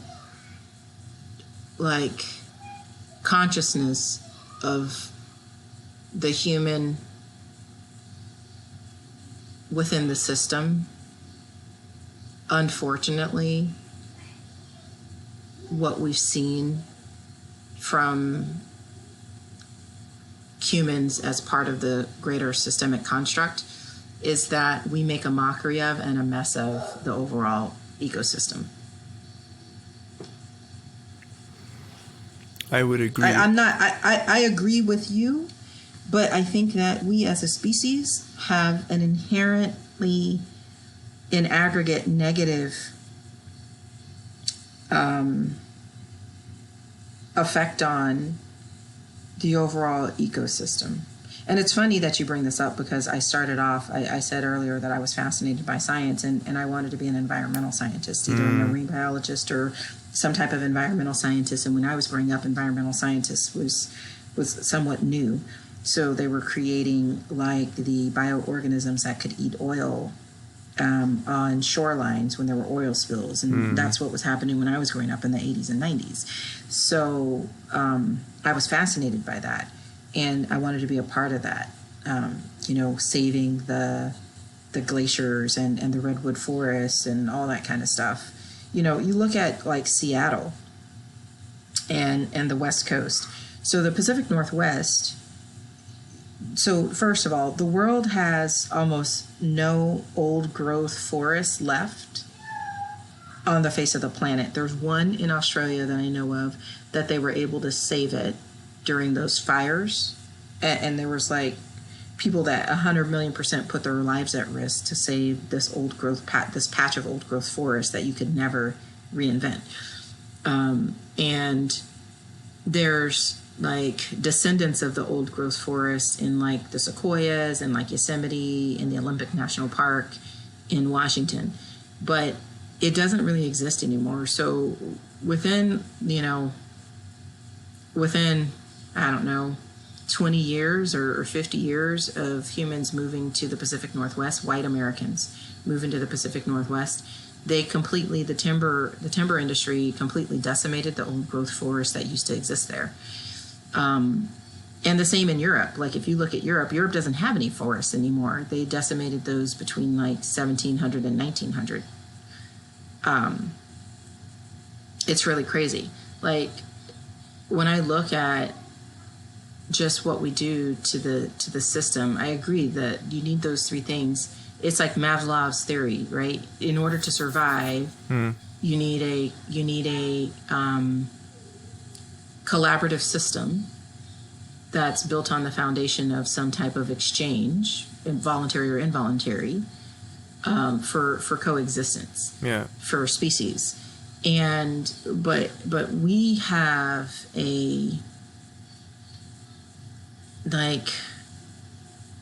we just have a terrible effect on the ecosystem at large. And it goes back to the underlying value of privilege and elitism, right? That we have convinced ourselves as humans that we're privileged beyond a gnat or a mosquito or a frog to be able to abscond and take over their ecosystem and adapt it to our will to the point that we put into extinction the rest of the enjoined species around us. And it's a really terrible thing when you look at it in that way. Yeah. Like it's pretty sad. Like that's a whole nother conversation. Yeah. That doesn't relate to most of what we talked about today. But if you look at it that way, right? If you just say there's an ecosystem and what's the human participation or collaboration in part of the ecosystem, and has that been good for the ecosystem or bad for the ecosystem? And you say that we could probably agree and find statistical measurements that say that it's been bad. If we just think that way, why wouldn't we say then that the systems that we create are probably equally as biased towards a negative outcome? Yeah, it's interesting. That was going to be eventually what I was kind of going to lead into through a different path, but with a similar conclusion.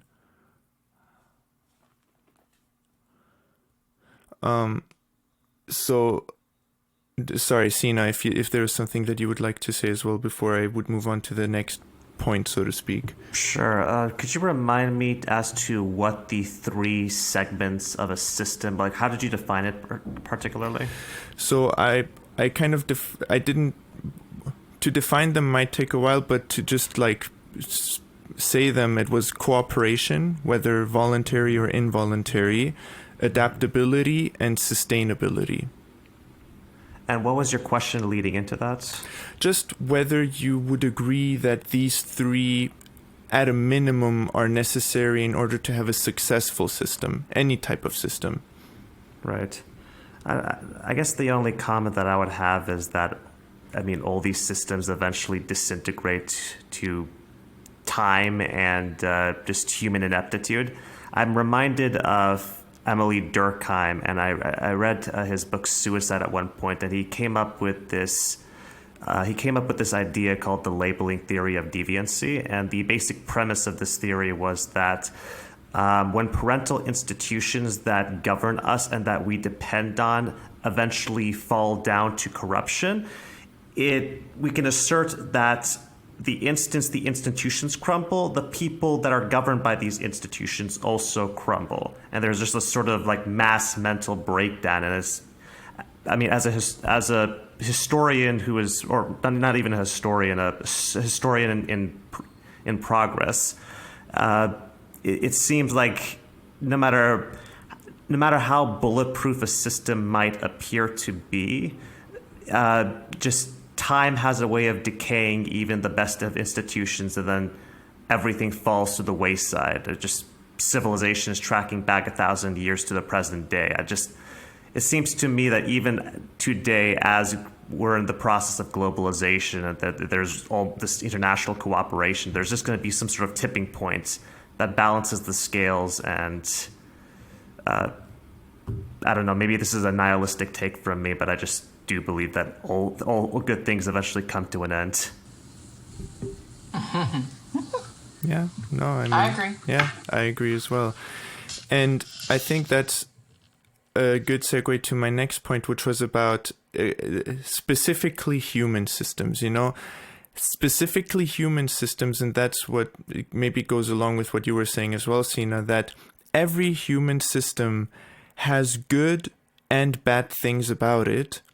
And an example, so if I were to use the example of a democracy, right? We have a democracy, and so not we have a democracy, but take any democracy, right?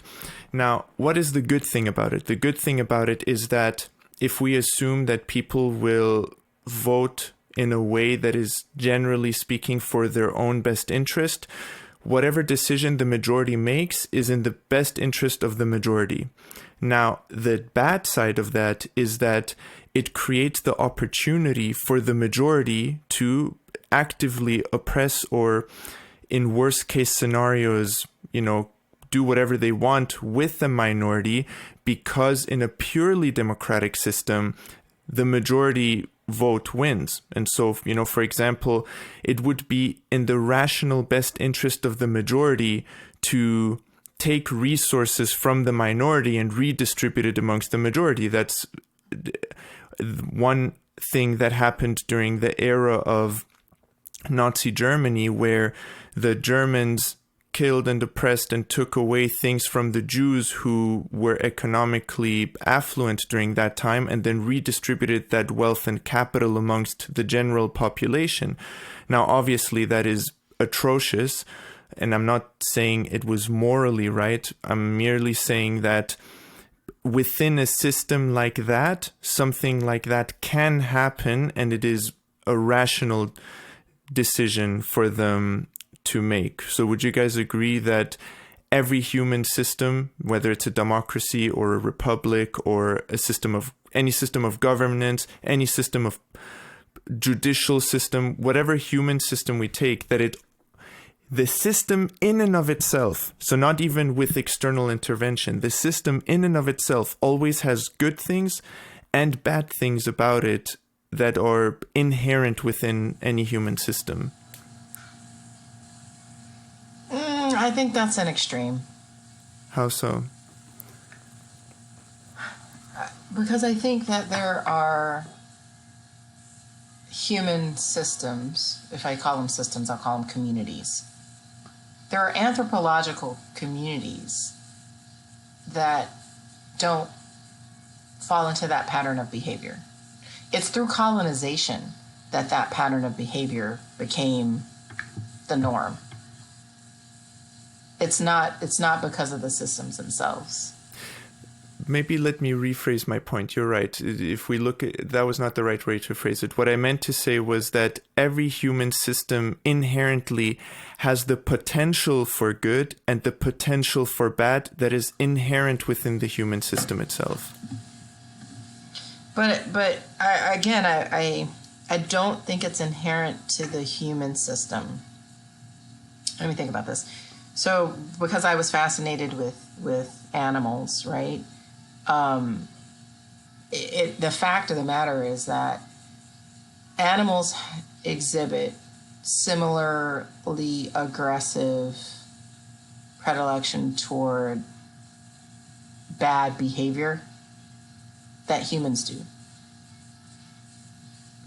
So orca will actually not just hunt to eat, they will actually hunt and toy with their prey in a way that appears to be very mean-spirited and kind of like murderous, right? Wolves have the omega factor within the wolf pack, where the omega becomes the abused individual, and the alpha or the beta can determine how abused the omega is at any time, and the pack will follow suit. Monkeys, same thing. Monkeys are murderous, and you get monkeys that live in different tribes, the same species of monkey, will have factions war against one another and murder entire families of another tribe or even within the same tribe. So it's not something that is only it only exists in the human condition. I think it's extreme in the human condition because of the colonization and because of the most recent kind of 500-year history of colonization and the establishment of our current market economy.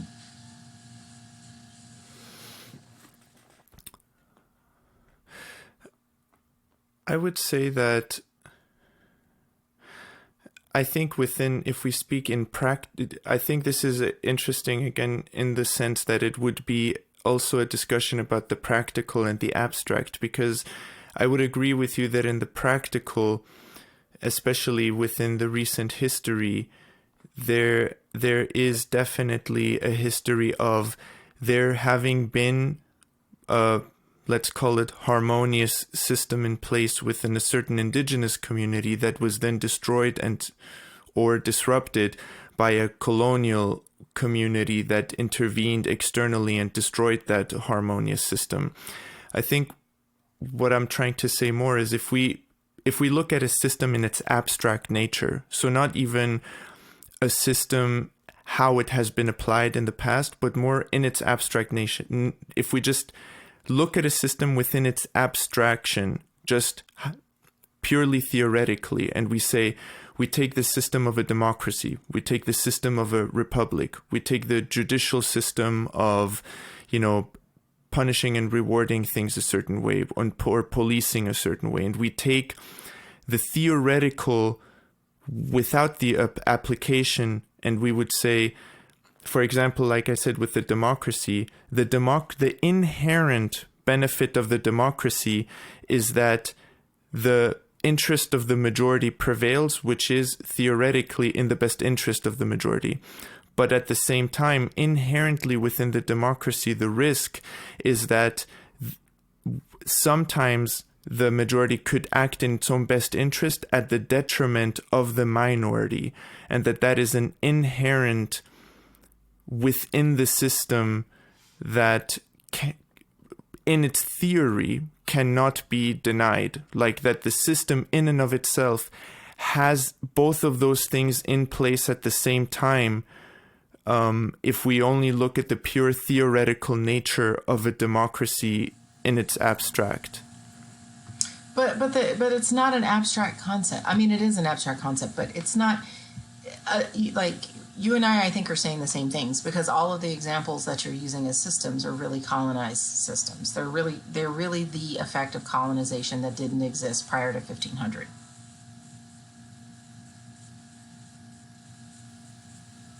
I mean, even if we were I'm not the historian.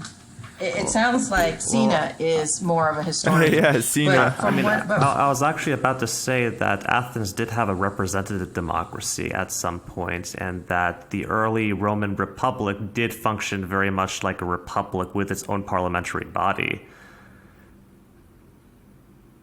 But that's very. That's pre-colonial by all measurements, but I know it's not inherent to the American system, which its criteria is very different in terms of how it governs its people compared to, like, the Athenian government.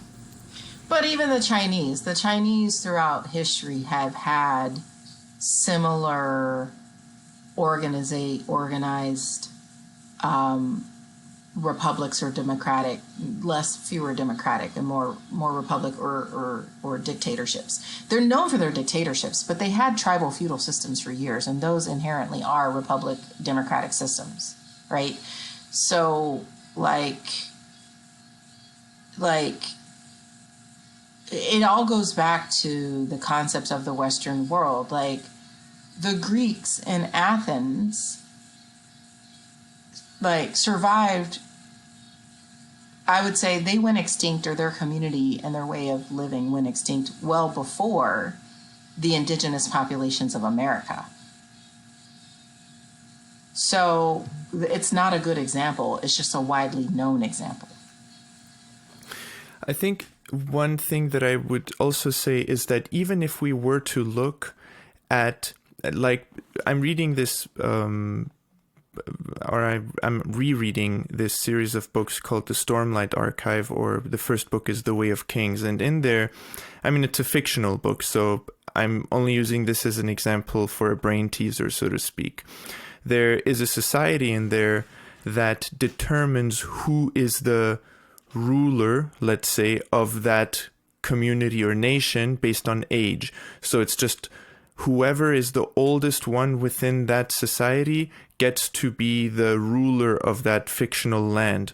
And then, you know, even in the book, it was interesting. They're like, oh, that's cool. So that means everyone gets a fair shot. And then they said, well, that's what you would think. But what actually happens is that whenever someone gets too old, they just start killing anyone who gets close to, like, who is also getting old, so that no one ever gets old enough to get older than their family members. So they just kill people off before they get old enough to be the oldest, so to speak, right? And that's how a particular family remains in power, by being the only one that grows old.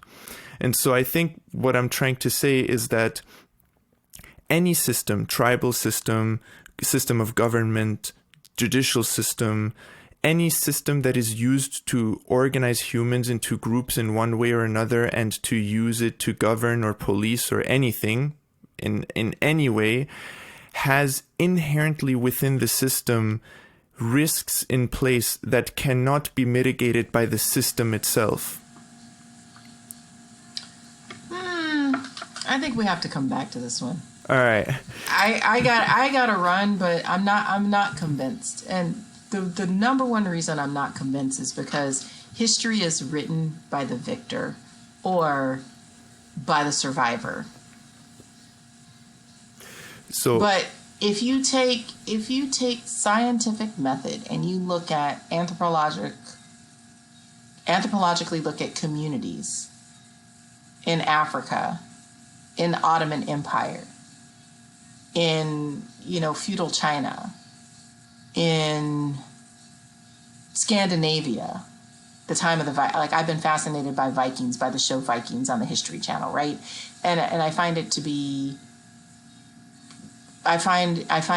be pretty similar to what I know of Viking history, and Viking history is very much indigenous history, because they didn't have a system of writing like alphabets, right?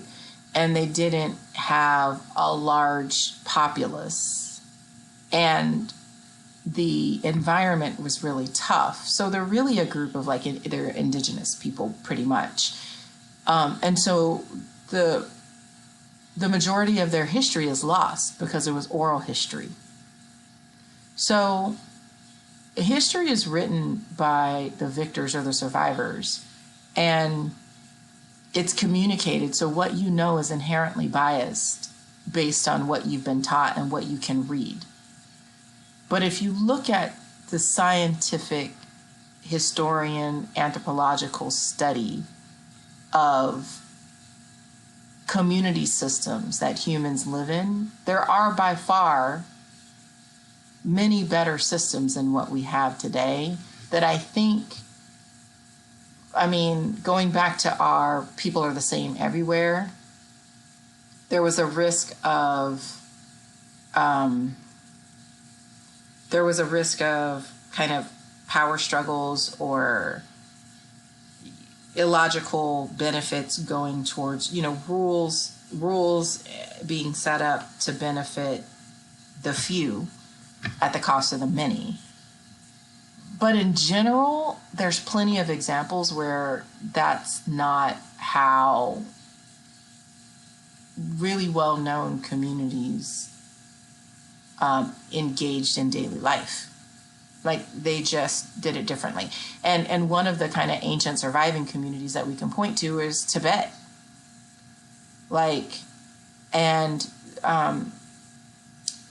On the Tibetan plateaus, it's one of the only environments that is a true matriarchal society where a woman marries into a family of sons, and she chooses the sons that she wants to marry, and then they live together in a family unit, and all the children are shared in that family unit. And the reason is because it's a particularly harsh environment surviving on those plateaus. It's dangerous and it's harsh, and it's a farming existence. And so you needed to be able to have the strength of men and to keep the family unit together, and it coalesced around the woman. So I would probably challenge you to go back and look at matriarchal societies that are truly matriarchal and not patriarchal, and look at that as an example of systems. So there's Tibet and there's Sumatra, I believe, one of the Indonesian communities. There's some African ones that in 1400, 1500 on record were matriarchal societies. And there was indigenous ones as well, like American indigenous ones. But when I was in my first year in college, like the anthropologic study of matriarchal societies really fascinated me. And they were great societies, and they survived enough generations, and there was enough history around it that we actually can study it, and some of them still exist today, although they don't necessarily exist in the same form. But the base origin, sometimes a lot of the values are still there. So I think that people know what they see and what they read. And until you see more things, it's pretty easy to convince yourself that what you see makes sense.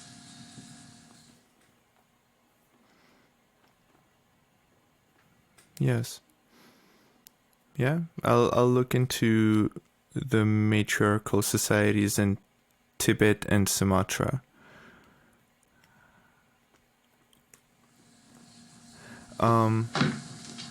Well, this has been amazing, Sina. I definitely want to talk to you again and get to know you better. I appreciate you guys taking up this conversation and inviting me to come share my experiences. Absolutely. It's been a pleasure. Thank you so much for joining us. Yeah, thank you. Yeah, y'all have fun, and send me some of your other podcasts. I'll listen to it. Will do. Thank you. You'll be the 9th listener.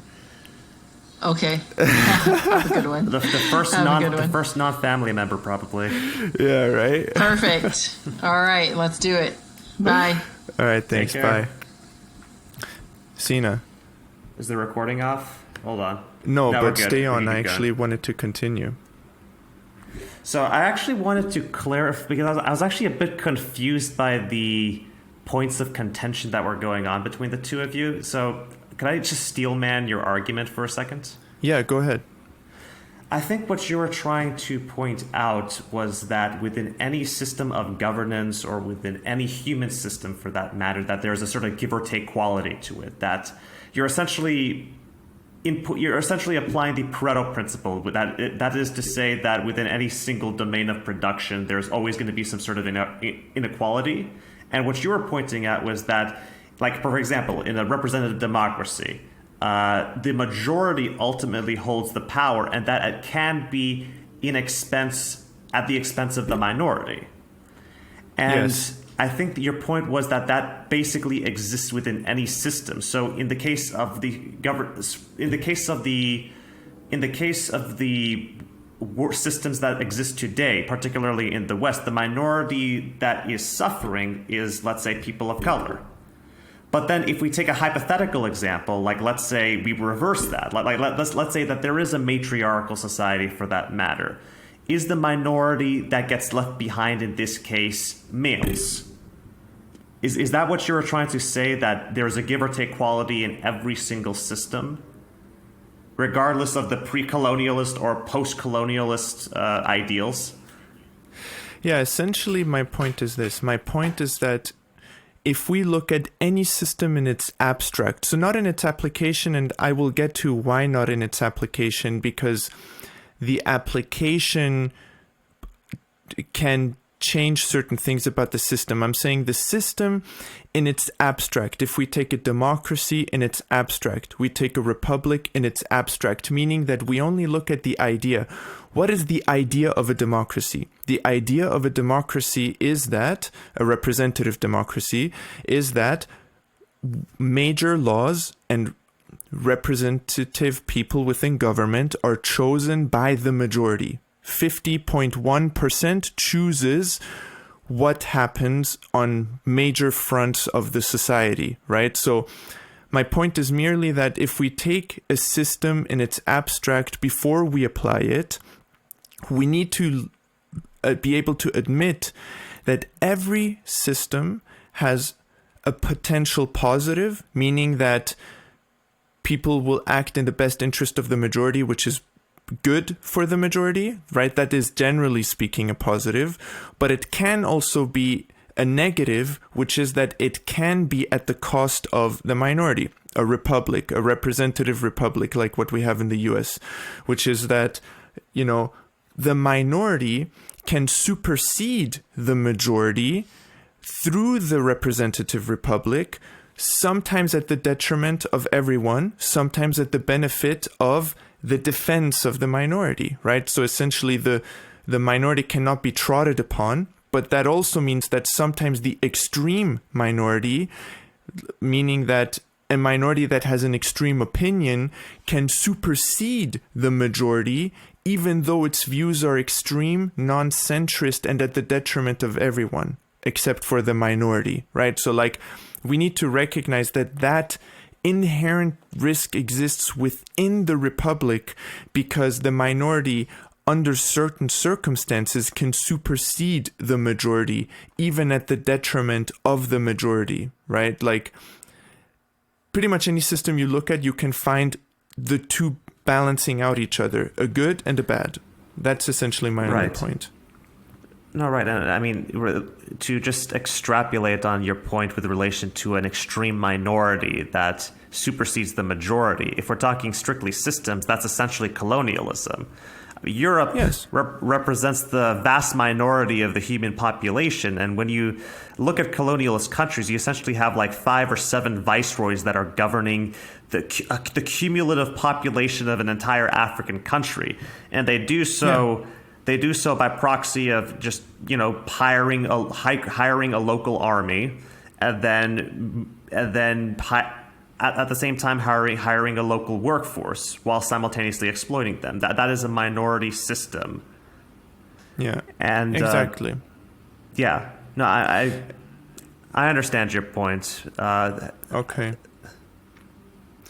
And so, what that for me was going to lead into, and I was going to keep it with the example of a democracy, is that the democratic system in and of itself is not a bad system because it has that risk of the oppression of the minority.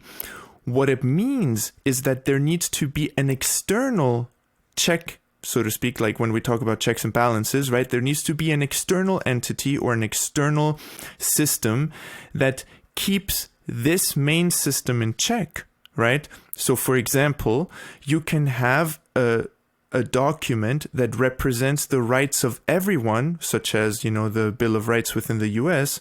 Now, obviously, we can get into how the Bill of Rights in the US was not applied equally amongst everyone. We can get into that. I don't think it's necessary because I'm only talking about the idea, right? So you have a democracy, you say the risk is that we can trod upon the minority. So then we say, okay, let's put something external of the democracy in place that ensures that the minority will not be trodden upon, meaning that there are certain rights that cannot be violated under any circumstances, even if the majority would want to vote in such a way. So are you a fan of ill-defined districting, gerrymandering, and the Electoral College? No, that is not what I'm a fan of. No, I'm actually kind of just joking right now, but in many respects, you could make the argument that is a check that defends the minority, because if we take into account, like if you take a population consensus, if if elections were dictated by the popular vote, then we would win blue all the time. But because of districting and the Electoral College, the minority does have a say. You're right. Let me frame it differently. What I'm trying to say is no system is perfect. Every system has good things and bad things. But it is the responsibility of the society to mitigate the extreme negative consequences, right? Meaning that, for example, in a democracy, theoretically, the majority could vote to kill and plunder the minority. In a democracy, in a pure representative democracy that has nothing outside of that, if the majority votes to kill and plunder the minority, then that becomes law, right? Like they can do that in a democracy. So now that is an extreme negative consequence. Now, the thing is that extreme negative consequence needs to be mitigated by something external. So I'm not necessarily talking about let's make sure that the minority is properly represented within a democracy, but rather that outside of the pure democracy, there needs to be something that mitigates extreme negative outcomes, not normal or reasonable negative outcomes, because that needs to be in place in any society. There needs to be room for failure, but extreme negative outcomes, death. Like state-sponsored discrimination. State-sponsored discrimination, state-sponsored mass homicide, state-sponsored, incarceration that is unjust based on... State-sponsored infusing a crack epidemic upon certain communities. Whatever you want to call it. Or, yes, anything. I get your idea. I get the point. Yeah. Okay, so an extreme negative needs to be mitigated. The extreme negative, right? So now, the thing is that and it needs to be inherent within the system as well, meaning that the extreme negative of someone killing someone else cannot be prevented, unfortunately. But the extreme negative of the majority voting for a minority to be murdered and plundered can be mitigated because it is inherent within the system. Do you see what I'm saying? So now, to take it a step further, every system also has the potential for extreme positives, right? So now that is more of a distributive system. So let's look at a distributive system. Let's say, for example, you have 100 people and 200 meals, okay? And every person, in order to survive, they need one meal. Now I'm oversimplifying, but that's just to make my point easier. If every person needs one meal at least, that means after everyone gets one meal, there's 100 meals left over in surplus. Now, if there is an extreme positive of 10 people each having 11 meals and everyone else has one meal, that is not at the detriment of everyone else because everyone else still has enough in order to survive and live comfortably and live well, right? The one meal minimum distribution has been accomplished, meaning that there's an extreme positive without an extreme negative. Right. So it's like we don't need to solve the problem of inequity if everybody has a livable wage. Exactly. But if the extreme positive is at the detriment of of anyone else, meaning that there's 200 meals available, but 10 people have, 150 meals spread amongst, so each person has 15 meals of the 10 people, and now there's 50 meals left for 90 people, so there's not enough for everyone. That extreme positive, quote unquote extreme positive, would need to also be mitigated, but only if it is at the detriment of everyone else, right? Not in and of itself, but only if in a world where there is a scarcity of resources, that distribution is in a way that does not allow for people to live properly while there is enough for everyone. Right. No, I mean, it makes sense to put it more like if I was to break it down, like with relation to animal ecosystems, for example, the example of an extreme positive basically acting as a detriment to the rest of society would be like a parasitic relationship, like a mosquito and a cow. But then if it's an extreme positive meeting a positive, then it's just a symbiotic relationship. It's mutualism. Yeah, exactly. And so that would lead me to my next point, which is that even extreme negative consequences within human systems, and what I mean by that is when you have a result that is an extreme negative, that is a result of the current system being in place, those cannot always be mitigated because as humans we're imperfect and sometimes we don't know how to fix it, right? But there are definitely circumstances under which there is an extreme negative consequence, but yet, and there are viable solutions that could be implemented, but they are not implemented. And when that is the case, in my opinion, it is the case because of one of three reasons. The first one is ignorance, meaning that ignorance or incompetence, meaning that even though there are viable solutions that could be implemented, the people who are responsible for implementing it are ignorant or incompetent and cannot implement it, right? That's the first one. The second one is a form of greed, meaning if a system is placed that has an extreme positive at the detriment of other people, that they want to keep that in place because they're benefiting from it, because they're gaining resources or power, right? So the second one would be greed.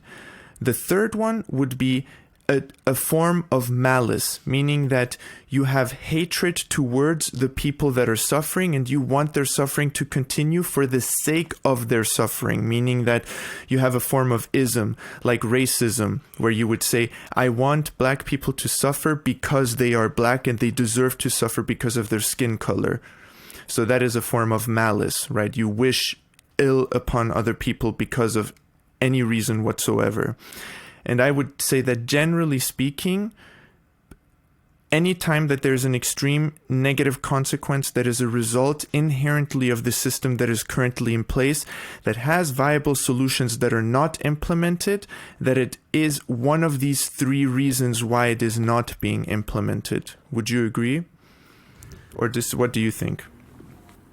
I mean, I more or less agree. I'm trying to figure out if there are. I'm sure that there are several other factors that need to be put into consideration, and that it can't simply be broken down to those three core factors. Although I do believe they're core factors, I'm trying to find like subgroupings that can be layered on top of that, because it's just.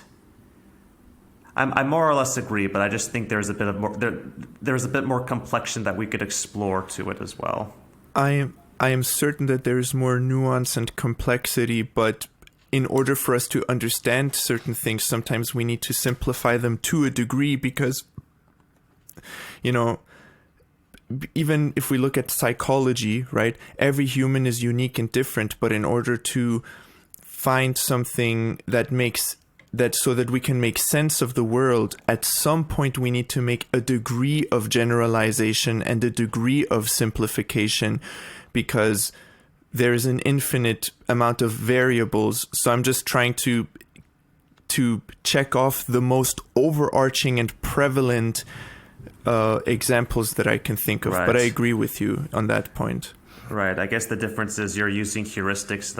I'm basically being a postmodernist. Yes. You know, there's infinite interpretations. Interpret them all, etc., etc. Exactly. But look, I'm going to be honest. When it comes to this, I guess this is more of a fatalistic take. I don't like, for example, no matter what solutions we have in place with relation to mitigating the suffering of a minority, somehow there's going to be another issue that is pushed to the forefront. Like, okay, for example, if the majority is not oppressing the minority, then it's the minority that is oppressing the majority. Like, I mean, just in the case of the United States, I mean, you could make an argument that the 1% is responsible for wage stagnation and is, I don't know, this is the minority that's again oppressing the majority again. And I guess what I'm coming to is that all human systems are not only flawed, but those flaws are only going to be exasperated in time, and that exasperation is going to lead to resentment, and that resentment is going to lead to some sort of national or global unrest, and that global unrest is going to lead to a complete overhaul of the system where we basically throw away the baby with the bathwater. And we essentially have something along the lines of a factory restart, because that's just the story of history. It's just, no matter what system is in place, everything eventually restarts. And my only concern is, how many more times can we restart before humanity experiences catastrophic failure? And I'm wondering if we're reaching that point. That is a good question. And, to build off of what you're saying, I think my main point is that and I'm going to go with Jordan Peterson's description of tragedy versus evil, which is that there's always going to be tragedy and unfortunately evil as well. But the difference between the two is that tragedy is a necessary part of life, even if it is bad. Evil is people artificially creating circumstances that make life worse than it needs to be.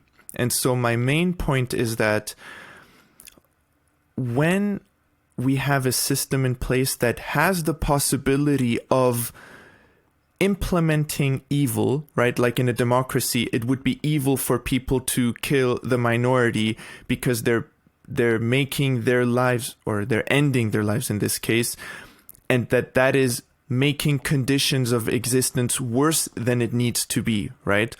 And so my point is that every system has the potential for evil that will result in an extreme negative for some people or everyone, and that usually that evil can be prevented by external doctrine or external intervention that is created before or simultaneous to the implementation of any type of system, right? Mm-hmm. No, I more or less agree with that. It's the difference between undue suffering and necessary suffering. It's the difference between watching The Lighthouse and a Michael Bay movie. Yes. One is the sort of suffering that I enjoy. The other one is the sort of suffering where I want to die. Yeah, one is orgasmic acting. The other one is orgasmic explosions. Well, I mean, orgasmic explosions can be a positive. I guess the better way of putting it is one has vision and the other one has 3 hours of explosive diarrhea spectacle. Jesus. Yes, exactly. Oh, man. You should edit that out. No, we'll keep it in. It's gonna be great. And so, but to kind of move on from that point, I think we agree on that front, is that for me, a good example of a current system that is in place that is not being changed for one of these 3 reasons, where it's almost explicitly the case, is our current system of schooling within the US. Because our current system of schooling, at least let's look at the way they're funded, right? Public schools are funded by property taxes. Those property taxes are determined by the property value of the people living, or of the real estate that is within the district of that school. And so now if property value goes up, property taxes go up, meaning that more funds are available for that school. The opposite is true as well. Property value goes down, property taxes go down, less funding available for the school. Now, in and of itself, again, if we go with the extreme positive, it would be that some schools have a lot of money available to them to do all kinds of stuff, and that's great, right? That's not a bad thing in and of itself. It's good that kids have resources to do well in school. That's a good thing. But when the extreme negative is the case at the same time, meaning that schools do not have enough funds and are severely underfunded, and the kids do not have resources in order to be educated properly, and the teachers do not have resources to educate properly, that is then a problem. That problem can be fixed in a variety of ways, some of which being simply funding the schools differently, or, for example, creating a certain federal minimum that, if a federal minimum that is enough, meaning that, okay, property taxes are not enough to fund your schools, we will take federal tax dollars out and supplement any amount necessary in order to bring it up to something that is enough, right? That is, again, an external. So my point is, either you change the system itself, or you do something that is external from the system to mitigate the extreme negative of the system. And that by not doing so, because what currently we're just continuing exactly the way things have been for decades now. And the results of the extreme negative are becoming more and more evident. But as long as there's an extreme positive, it is in the best interest of the people within the extreme positive echelons to continue things the way they are, because otherwise it could be at the detriment of themselves, and that is a form of greed. Or it could be because they hate poor people, which is the malice. Or it could be because they're ignorant and they don't know that schools are underfunded and simply continue with things the way they are because it's good for them. So either way, the only three things I can think of on why funding schools has continued the way it has is because of one of these three reasons. Yeah, I mean, I've had a lot of fatalistic and nihilistic takes, but here is where my optimism kicks in, because I actually think ignorance is the prime factor. I mean, this is of course an evidence-free take, but I just generally believe that most people tend to be benevolent, and in this case, I just believe that it's willful or it's subconscious ignorance.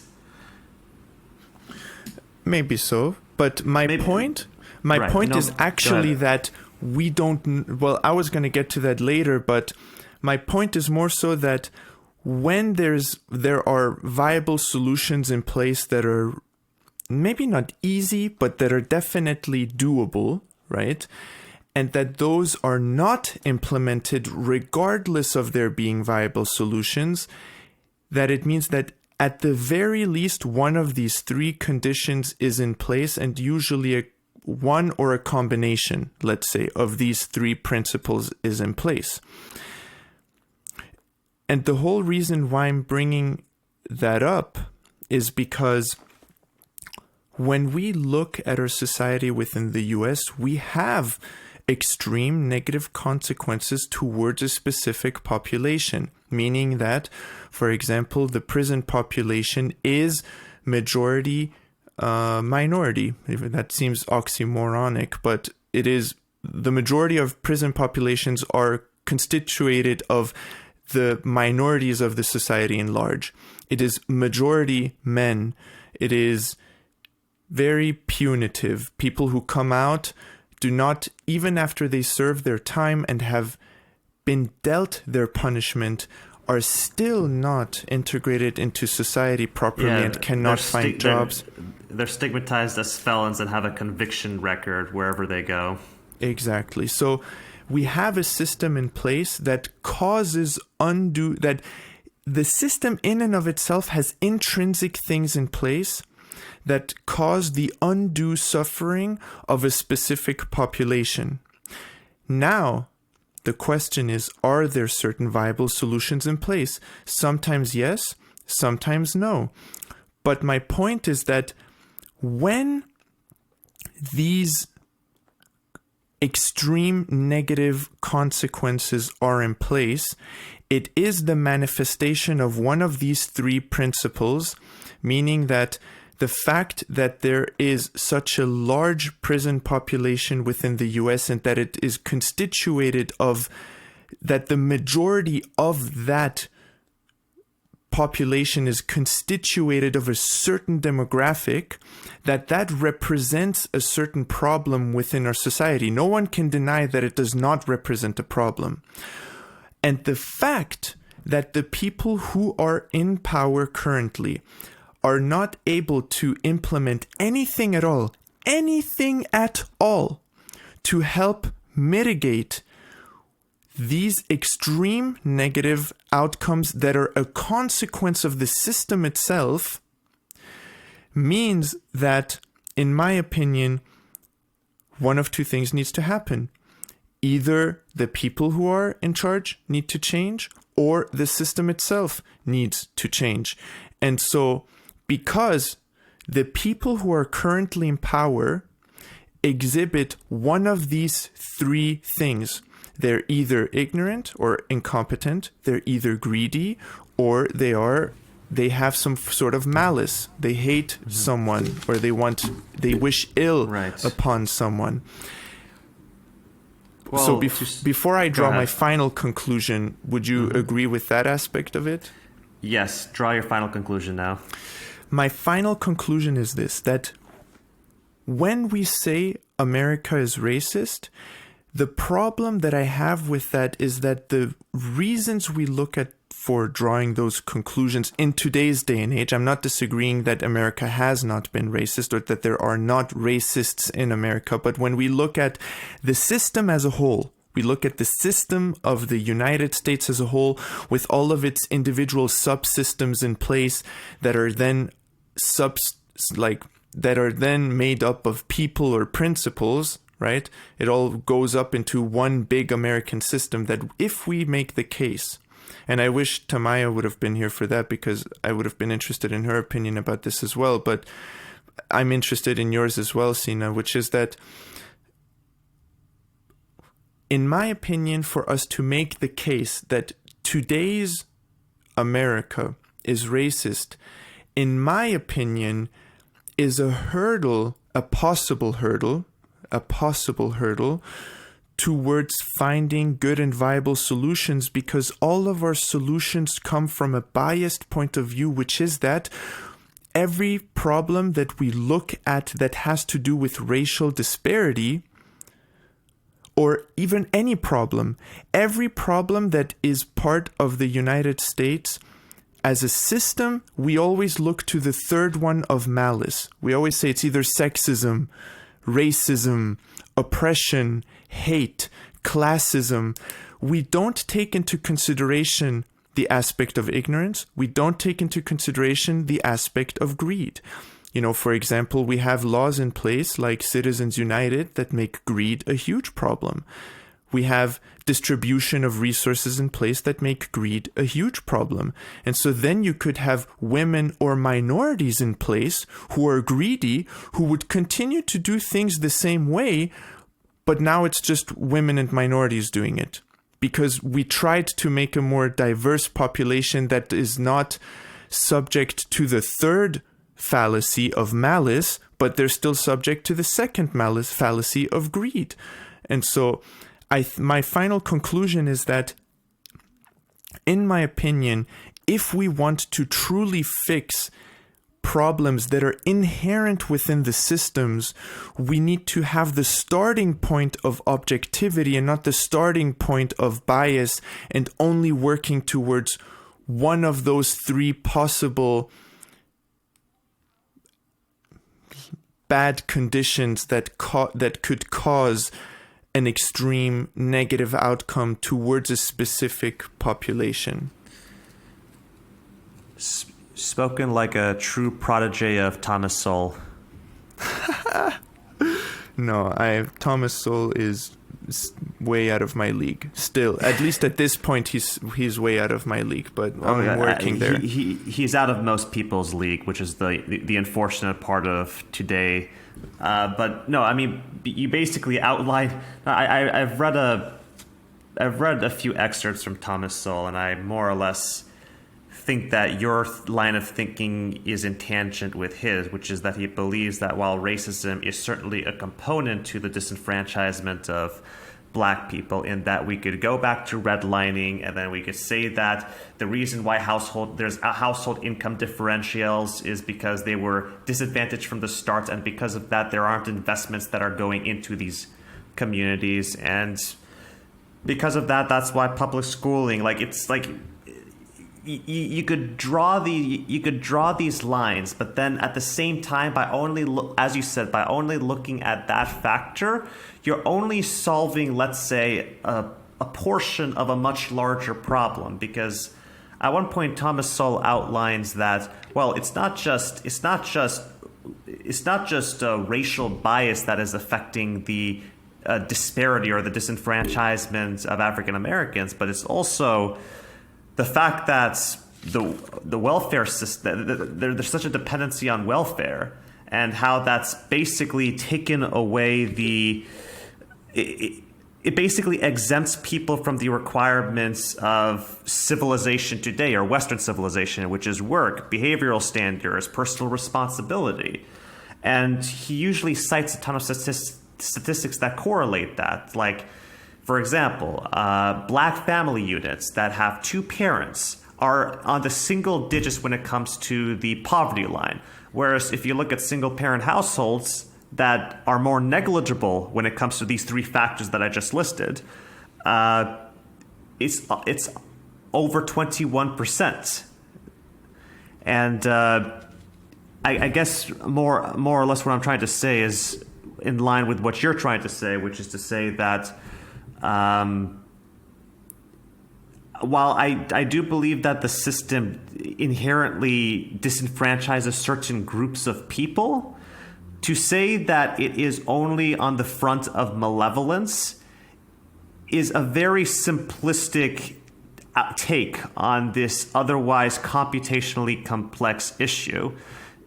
Because I think what people are trying to do is that they're trying to create a tangible villain that they could recognize, and that comes in the form of the white man or the rich man.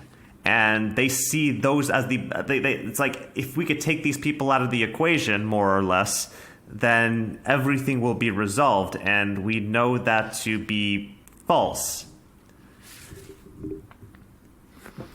Yeah. You know, actually, extending to that line, I want to segue to another point, and this could be the final talking point of our conversation before we're done. Mm-hmm. If that's okay with you. Yeah, of course. Go ahead. So I've actually been thinking about let's say the extreme proposals that, let's say, the far left are constantly proposing. Like initially with George Floyd's murder, it was Black Lives Matter, we need to end police brutality, but then it escalated to abolish the police, and then it escalated to a myriad of other demands that had nothing to do with police brutality to a certain extent. Like, I was following this one Black Lives Matter campaign called 8 to Abolition, and they basically come out with 8 proposals as to what should be done with relation to reforming black communities. And the solutions they have are things like slashing the police budget salaries across the board until it reaches zero, not hiring new officers or replacements, and no investment in police training. So basically the premise is that this particular campaign wants to abolish the police entirely. Simultaneously, if you look at their demands with relation to police reform, it's free all people from involuntary confinement. So, meaning that people who are actual, like someone who is a mass murderer, let's say, should be freed? Yes, and I was trying to investigate this so I didn't misinterpret what this organization was saying. Because I was trying to say, like, are they trying to basically, are they basically trying to outline which people should be freed from involuntary confinements? Like, are they talking about people of disabilities? Are they talking about victim survivors? You know, people who were in abusive relationships and then accidentally killed their spouse member, and like, should they? I was trying to figure out who they wanted to release from these prisons, and it seems like it's everybody. And the solution is that they want to create these. Essentially, they want to create these. What do you call them? These social reform programs that act more along the lines of rehabilitation as opposed to imprisonment. And to me, honest to God, a lot of this just sounds insane. Like, abolish the police and abolish the prisons. It seems like a perfect recipe for creating a third world country. But then I started to think about it for a second, and I talked to a friend of mine who made a good point, which is to say that a lot of the times the pivot to reform is often very slow and laborious, in that you have to go through a series of legislative committees. The process of approving a bill is laborious due to just partisan disagreement or partisan polarization across the board. And oftentimes, progress is essentially very slow.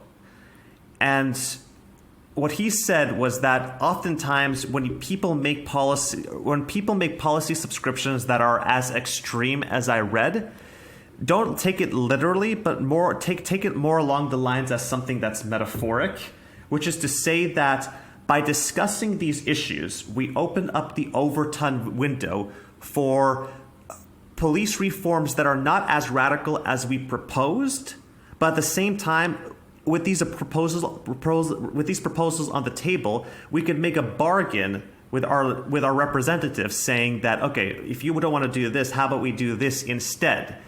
And suddenly the overton window is open to counter proposals that, let's say, 10 years ago, people would have thought were radical. And I wanted to get your thoughts on that, which is to say that, do you think that by listing down a series of radical demands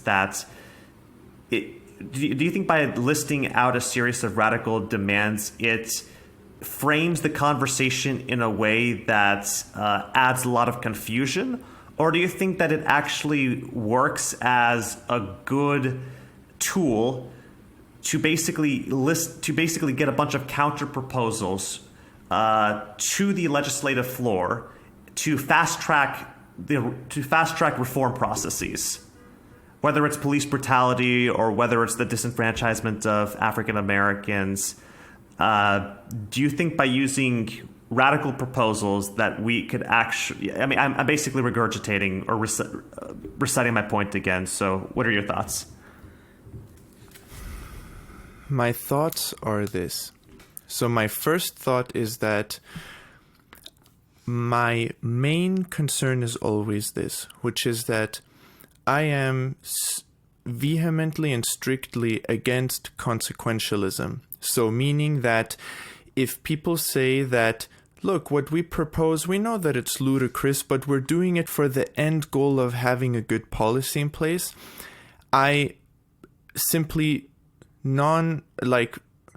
just disagree with that on every front, because what they're saying again is that the methods are not that important because we're working towards some kind of a specific goal, and the goal is what's good. So already anyone who proposes to me that the method is okay to deviate from your principles in order to accomplish a certain goal, to whichever degree you're doing it or in whatever way you're doing it, is to me a violation of moral behavior in that sense, right? So, for example, if the point is that we're going to make extreme suggestions that are not in line with what we actually believe or want to accomplish in order to get to a goal that we want to accomplish, that to me is a violation of that principle, that your methods must be in line with your principles. So that's the first aspect of it. The second aspect of it is this. To me, although it is a tactically sound way to go about this to a degree, it is, in my opinion, also a form of manipulation, because that's, for example, what people do in negotiations. You start off with an extremely high price, and then, it's like, then when you make a counter offer, you make it seem more reasonable because they're making it seem like you're giving them a big discount, for example. Now, although that's used in trade and whatnot, and people who are in it understand that that's what's going on, it is still a form of manipulation. Just because it has become common practice does not change what it is. Because what it is that you're making an extreme proposition and then make it seem like, okay, actually this next thing is going to be more reasonable. Let me bring it down to this.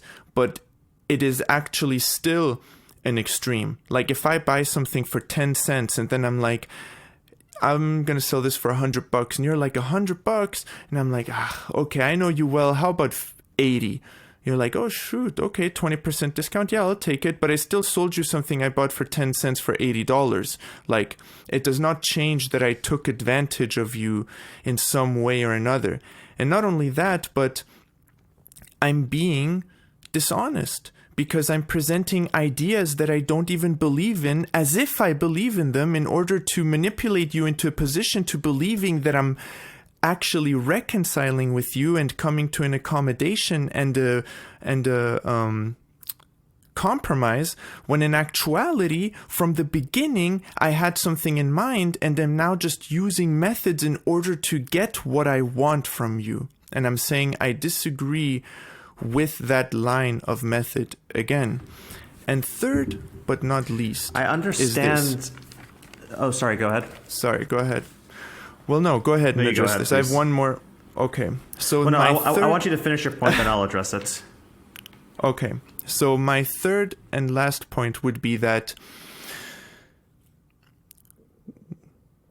one thing that is extremely important to me is that people do things for the right reason. And what I mean by that is this.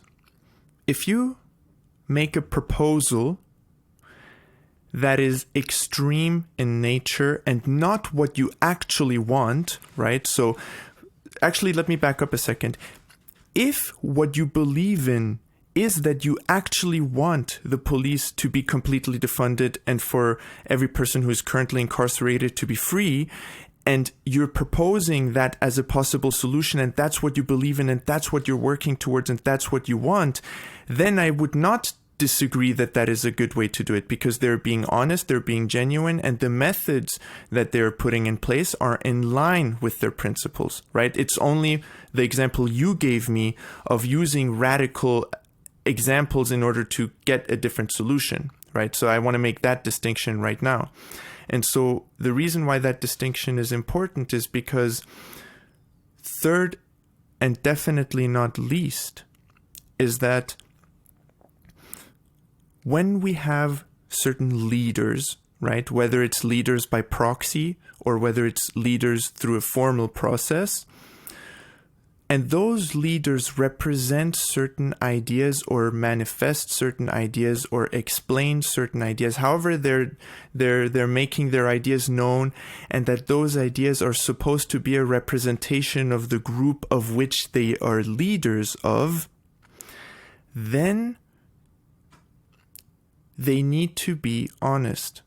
And not only do they need to be honest, but they also need to be sound of reason, right? And so if a leader, if let's say if I'm just making this up, let's say I am the governor of California, and a person comes to me and says, I want no police officer to get paid anymore. I would cease communicating with that person, because what this person is suggesting is outside of the realm of possible solutions. It is not a reasonable solution to say, I don't want any police officers to get paid anymore, right?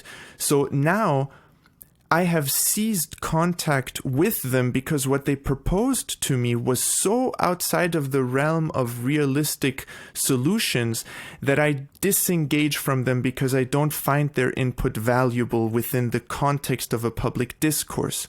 And so I feel like it is also a disservice when people do something like that, because they should genuinely express what they want to achieve, because we also need to trust that if something seems reasonable to us, it might also seem reasonable to someone else. You know, when we listen to Dr. Martin Luther King, when we listen to James Baldwin, when we listen to anyone who was advocating for what might have seemed radical social change, was actually still sound of reason. They were not making any kind of preposterous... I have yet to hear Dr. Martin Luther King, say anything that was preposterous. But yet he had great social influence and wrought great social change for the better. And so if we think that this method of just throwing anything radical for the sake of it being radical and extreme out there without actually believing that that is the right thing to do, is at the end of it going to be a disservice, especially when what they're proposing is completely unrealistic. And what I mean by that is, some solutions are extreme but realistic, and some solutions are extreme but unrealistic. We can't say, well, let's just kill every police officer. Yes, okay, you can do that. That's realistic, but it is extreme, right? So like, we can't make that a thing to do just because, and then say, oh, actually, sorry, let's not kill them. Let's just put them in prison. Oh yeah, that's fine. That's better than killing them. Like, we can't just do stuff like that just for the sake of throwing crazy ideas out there. Okay, so I agree with you on most issues when it comes to that point. But then I do believe that there are certain issues that fall outside of that line of thinking where moral compromises can be made. So for example, let's take the issue of climate change. I mean, according to the IPCC Sixth Assessment reports, but if greenhouse emissions are reduced to zero by 2050, it would still not be enough to reverse global warming, and sea levels would still rise to a point where the entirety of coastal areas like Florida would just sink into oblivion. So this is one of those cases where there is actually a ticking clock or a ticking alarm clock, and there is an endpoint. And is there room for moral compromise? Let me throw you an example. Let's say that there was a junior senator that wanted to propose building a seawall to protect New York from the next superstorm. Now, of course, the appropriation committees in New York would look at that proposal and say, "That's ridiculous. We will have to spend $200 billion in order to build a seawall." But what if that ridiculous proposal opened the door to a bargain, let's say a more reasonable goal, something along the lines of subsidizing solar panels for all the downtown buildings, and the costs of this would be $50 million in comparison to the $200 billion. Would you say that in the case of like global warming or incoming catastrophes that we could prevent if fast action is taken, do you think that there is room for some sort of moral compromise? That is a good question, and every moral conundrum has interesting things to talk about. And I would say that there's two things that are paramount. First of all, what is your intention? If your intention is to actually build a seawall and you think that that is a good thing to do and that is in line with your principles, and you make that suggestion because it is in line with your principles and you believe that it is the right thing to do, then obviously make that proposal, right? My point is not that people should not advocate for what seems like a ridiculous or extreme or unrealistic idea. I'm saying they should only do so as long as they believe that it is actually the right thing to do and that is Right. actually in line Right. with their principles. So that's the first thing, right? The second thing, so my first part would be, it depends on their intentions. Or do they have good intentions, or do they have Right. what So in could this be thought, called- in this thought exercise, let's just immediately assume that the intentions are good. Okay. So now the second aspect is this. There are many principles that intertwine within one another, right? We can't take one principle in isolation and then pretend like there's nothing else that matters. And what I mean by that is this. If someone were to say the only thing that matters is justice, and how I define justice is that you look at what someone did and then you either punish or reward them, right? That now takes away nuance, and that takes away other principles of kindness, of compassion, of understanding, which are also all virtues and which are also all part of a moral framework, right? A moral framework, by definition, needs to have more than one moral principle within it. And so, yes, of course, the preservation of life and the furtherment of people's health and well-being is something that is necessary within our society. But let's boil it down to the individual. Let's take me, for example, right? Let's say I'm sick, and now they say, well, in order for you to survive, we need to kill one other person, and we're going to take his liver and then put it into you. That's the only way that you can survive. Now, if I look at it from an aspect of self-preservation, and I say, well, I need to preserve myself. That is the right thing to do. I should do my best to function properly so that I can contribute to society. And let's say that the person who ends up being killed is someone who, by society, not by my personal opinion, but for the sake of this example, by society has been described as someone destitute, as someone disposable, as someone who it's okay to get rid of them because they're worth less than you, and so killing them in order to save you is okay, right? Because the end goal of you being alive is better. That's what we're working towards. We don't care how you survive. We just care that you survive. And so my point is that, yes, self-preservation, even as a species, is a lofty goal and it's good. But if it comes at the cost of violations of other important principles that are part of a framework, then it is not good. If we, for example, need to preserve the species by killing a third of the population, I would rather die early along with the species than live through the survival of killing a third of the population so that the other 2/3 can survive. My point is that preservation as a species only goes so far if it is in violation of other principles, regardless of the circumstances. And everything that we do at the end of the day, to the best of our abilities, we're not perfect, we'll mess up, but to the best of our abilities, our actions need to be in line with our moral framework. The result is immoral if it is a consequence of immoral actions, right? The survival of the species is immoral if it is at the killing of a third of the population. That is my perspective on this. Oh my God! For some reason, I am so tempted to bring up Attack on Titan right now, but I just can't. Because everything you just talked about is the exact moral conundrum that defines that entire arc or that entire narrative, and it's mind-boggling, and it's interesting because that question that you proposed right now, which is that moral conundrum that you just highlighted, which is are we worth preserving if we kill off like a massive segment of our population? Like I get the need to preserve principles, because it's like, are we willing to self-preserve to the point where we just commit the most brutal of atrocities, where we just,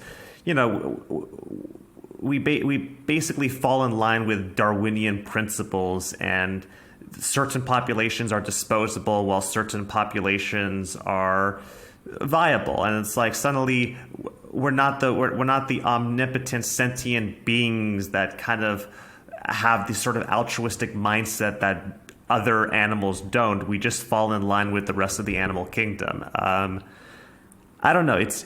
It's honestly, I don't know where I stand on this, because it's clear that where you stand is that if we sacrifice a third of humanity, we compromise our principles, and then we as a species, the preservation portion of surviving was just not worth it, because there was so much that we left behind. That's your position, correct?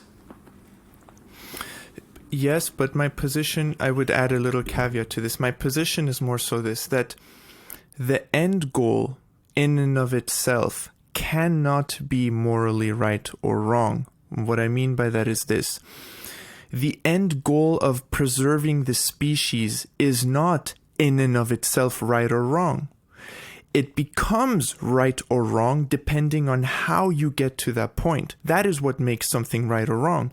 If, let's take wealth, right? If someone is wealthy, that doesn't mean that their wealth is good or bad. If their wealth comes from, let's say, good business where it's just like they made a product that people loved, it was a good product that is like you can add so many things. It was a good product, good for the environment, good for the people, it was reasonably priced, but just so many people got it that this person became wealthy. Okay, great, there's nothing wrong with that. But if that person became wealthy as they did in the South in the 1800s, where they did it off the back of slaves, now that wealth is bad, even if it is the same amount of money. Even if someone has $200,000, right? The end is exactly the same. There's a person with $200,000 in their hands, but that $200,000 becomes dirty or clean depending on the method of how they came to that $200,000. The end goal of $200,000 in and of itself cannot be good or bad. It is how you get there that becomes good or bad. And I'm saying the same thing applies to any principle, any principle at all. So you're basically taking up the position of Kantian ethics, right? Which is to say that regardless of the circumstances, if the intention is good, then ultimately it was a worthy fight or a worthy cause to stand behind, if the intention behind the action is good. Yes. And so let me give... Go ahead. No, you give an example first, then I'll go on. No. You need to go ahead. Go ahead. So, okay, I guess going back to that thought exercise, if we could find an outcome where we justifiably kill a third of the population, would you be behind it? Never. So Never. Here's the thing. I would phrase it like this.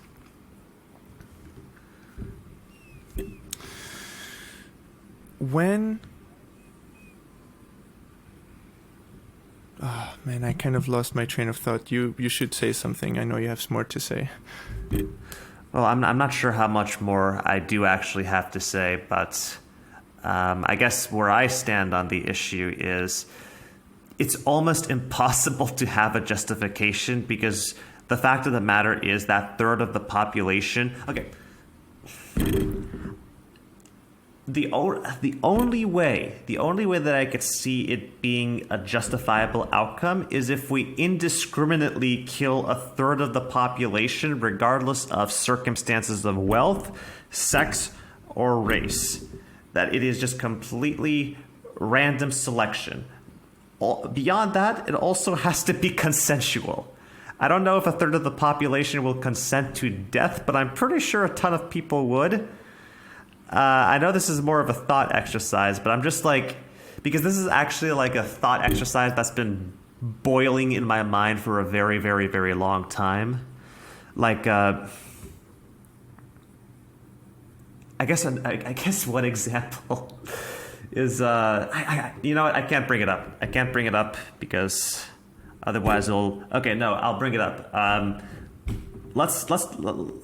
thinking about Israel for a second right now. If we bring Israel into the equation, this is a small country that is consisting of about 7 million people, and it is surrounded by a population of 400 million people, to which, statistically speaking, according to Pew Research, 70% of which is anti-Semitic and holds negative views of Israel.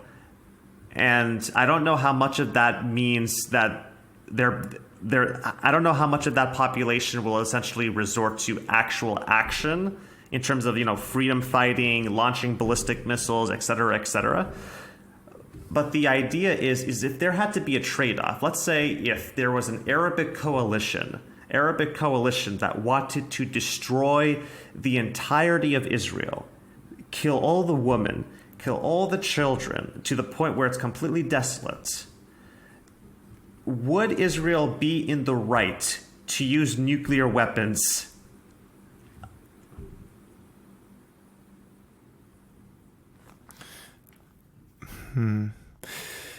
See, again, my answer to that would be no, because think about it from this perspective. First of all, there's a quote that I've been thinking about quite a bit recently, and I've thought about this in other ways in the past, but there's a quote by Alexander Solzhenitsyn. Solzhenitsyn from Gulag Archipelago? Yes. Yes. And his quote is, "The line dividing good and evil cuts through the heart of every human being." So first of all, we need to recognize that the potential to be good and bad exists within every human being. And although I'm not making a hard determinism type argument that everything you do depends on your environment and your heritage, etc., definitely to be illusioned by the fact that we somehow have the ability to be morally superior to other people who are living under certain circumstances where they are making immoral decisions, and that therefore we are now justified to kill them, is in and of itself also again an argument that is in violation of morals and principles. I don't think people deserve to die or be killed because of things that they believe or things that they do. Now, the only time I would make something like an exception to that is that if you are defending yourself in order to defend yourself, so not attacking another person, because nuking them would be an attack, not a defense, right? But I'm saying, let's say they can develop some kind of a shield. I'm just making this up. They develop some kind of a shield that can keep out any kind of missile, right? Now, if that missile hits the shield and then a piece of metal from that shield flies through the air and hits some person and that person ends up dying, I would say that is the only time where that death is quote unquote okay. It's not okay, obviously, but I'm saying in that case, because the defense was purely for defending yourself and had no point of attack and was not used in order to kill other people, but ended up on accident, essentially, causing harm to another person, again, it is not about whether other people die or not. It is about what are your intentions and what are you doing. And my point would essentially be this, and now I remember what I was trying to say earlier. Again, the results are not good or bad. Even if the result is, let me give you this example. Let's say you have a person who is murderous, right? And now that person who is murderous is charging towards you, okay, and with a knife, and they're trying to kill you with a knife. If you now, let me give a different example because I feel like most people wouldn't agree with that, so let me use something that most people, including you, would agree with. Let's say there's a person standing somewhere, okay? Just some guy, he's just standing there waiting for the bus. Now, you pull out a gun and shoot him in the head, okay? So now that person is dead. But that person is dead because you shot them in the head, okay? Now take another example. The person is standing there waiting for the bus. You walk, you trip over something, accidentally stumble into the person falls into the street, gets hit by a car, and dies. The same exact thing happened. The end result was that person died. One time that person died by you shooting them in the head. One time that person died by accident. Can we determine whether that was right or wrong by the death of a person? No, because in both circumstances the person died. How we determine whether the death was right or wrong, so to speak, was how that person died.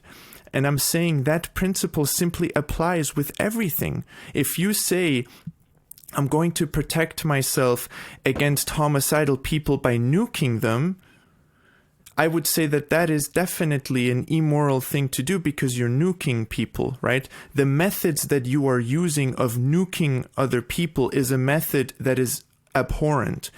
So the method, even if the end result is that you were able to preserve yourself who happened to be, like using the line of the quote of the line of good and evil cuts through every person's heart, that the line happened to cut them in an evil way and you in a good way, so to speak, that you now have the justification to do something immoral in order to preserve yourself against the evil by nuking them, is to me not okay.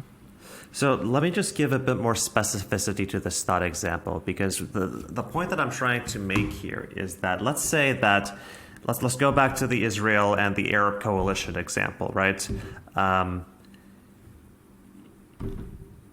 Going back to that example, let's say that, okay, the fact of the matter is that that most of the Middle East in some way or another hates Israel. Now, that doesn't necessarily mean that thoughts translates into actions for most of them, but I would say that it is enough and again, this is just a thought experiment for reference to anybody else. I'm not advocating for the nuking of everybody, but just trying to present a moral conundrum. Just to get that out of the way, I'm not advocating for genocide. But the point that I'm trying to jot out here is that let's say that there is a coalition where they basically mount an army of, let's say, 500,000 to 600,000, or maybe a few million, a force that is so massive that the whole of Israel cannot stop them, regardless of whether they have a shield that could bring down missiles, etc., etc. So the compromise here is, do we use our ace in the hole, which is the nukes, or do we go through the situation do we fight through conventional means, even though we know that the outcome is inevitable and it would result in the complete death and annihilation of our people, even though we never attacked, we never provoked these sort of escalations. It was simply through sheer hatred that we were all killed at some point. It was that we were all killed by some point. Is it right for them to take inaction that would ultimately lead to the death of, let's say, the entire population, all for the sake of maintaining principle? Because in my opinion, I would say that this is where evil actually prevails in this instance, where because people held on to, it's complicated because on the one hand, by nuking them, they let go of their principles of life, and that sort of escalation, you just can't come out of it. But on the other hand, it's like the point that I'm trying to make is that you're presented with two impossible scenarios, and it doesn't seem like there's a tangible solution to resolving any of this. Because sometimes hatred is so manifest within people that it's just so, they can't reconcile with it. Mm-hmm. And the point that I'm trying to make is that there are just certain situations where it doesn't seem like there is a feasible outcome, and that whether one side wins or the other, it's a disaster. Yeah, but here's the key difference. See, this is exactly what, for me, the book that I'm reading of The Way of Kings, this is what strikes so true to me. Journey before destination, strength before weakness, right? These are principles, life before death. These are principles that mean something very specific. And what does it mean? For example, every single human being in this world is eventually going to die. We will all die. Some deaths are quote-unquote premature, some deaths are quote-unquote untimely, and some deaths are quote-unquote appropriate or timely or at a good, oh wow, they lived until they were 102 years old. How great, they were lived such a long life, right? So like my point is that every single human being on the face of this earth at some point is going to die. There's no way around that under any circumstances. There will come a time, even if we can artificially keep them alive for the next 2,000 years in some way, they will die at some point because of some reason or another. Because of that, what becomes more important? Does it become more important that you're preserving your own people by killing other people in order to live a little bit longer? Or is it more important to live by your principles and under some extreme unfortunate circumstances die by your principles rather than prolonging your life for another 20 years by committing an atrocity? My point is this. My point is that self-preservation is a finite goal. You can only preserve yourself for so long. At some point you're going to die. At some point your people are going to die. At some point the people who you were going to kill are going to die. But how are they going to die? How are you going to die? How are you going to live? These are the questions that are important to ask oneself, in my opinion. And so my point would be that even if this is an extreme, and even if people disagree with this, and even if I myself, I hope I'm never going to be in this situation, but I would, unless I panic and I act I want to take into consideration that people are imperfect and sometimes emotions can cause them to act in a way that is against their moral framework. Sometimes if I'm in a panic and I, punch someone in the face and then they end up dying, it's like, yes, of course, I want to take into consideration that we're talking about this in such theoretical terms, philosophical terms, but at the end of the day, there's also emotions that might be irrational and against moral principles. So that needs to be taken into account as well.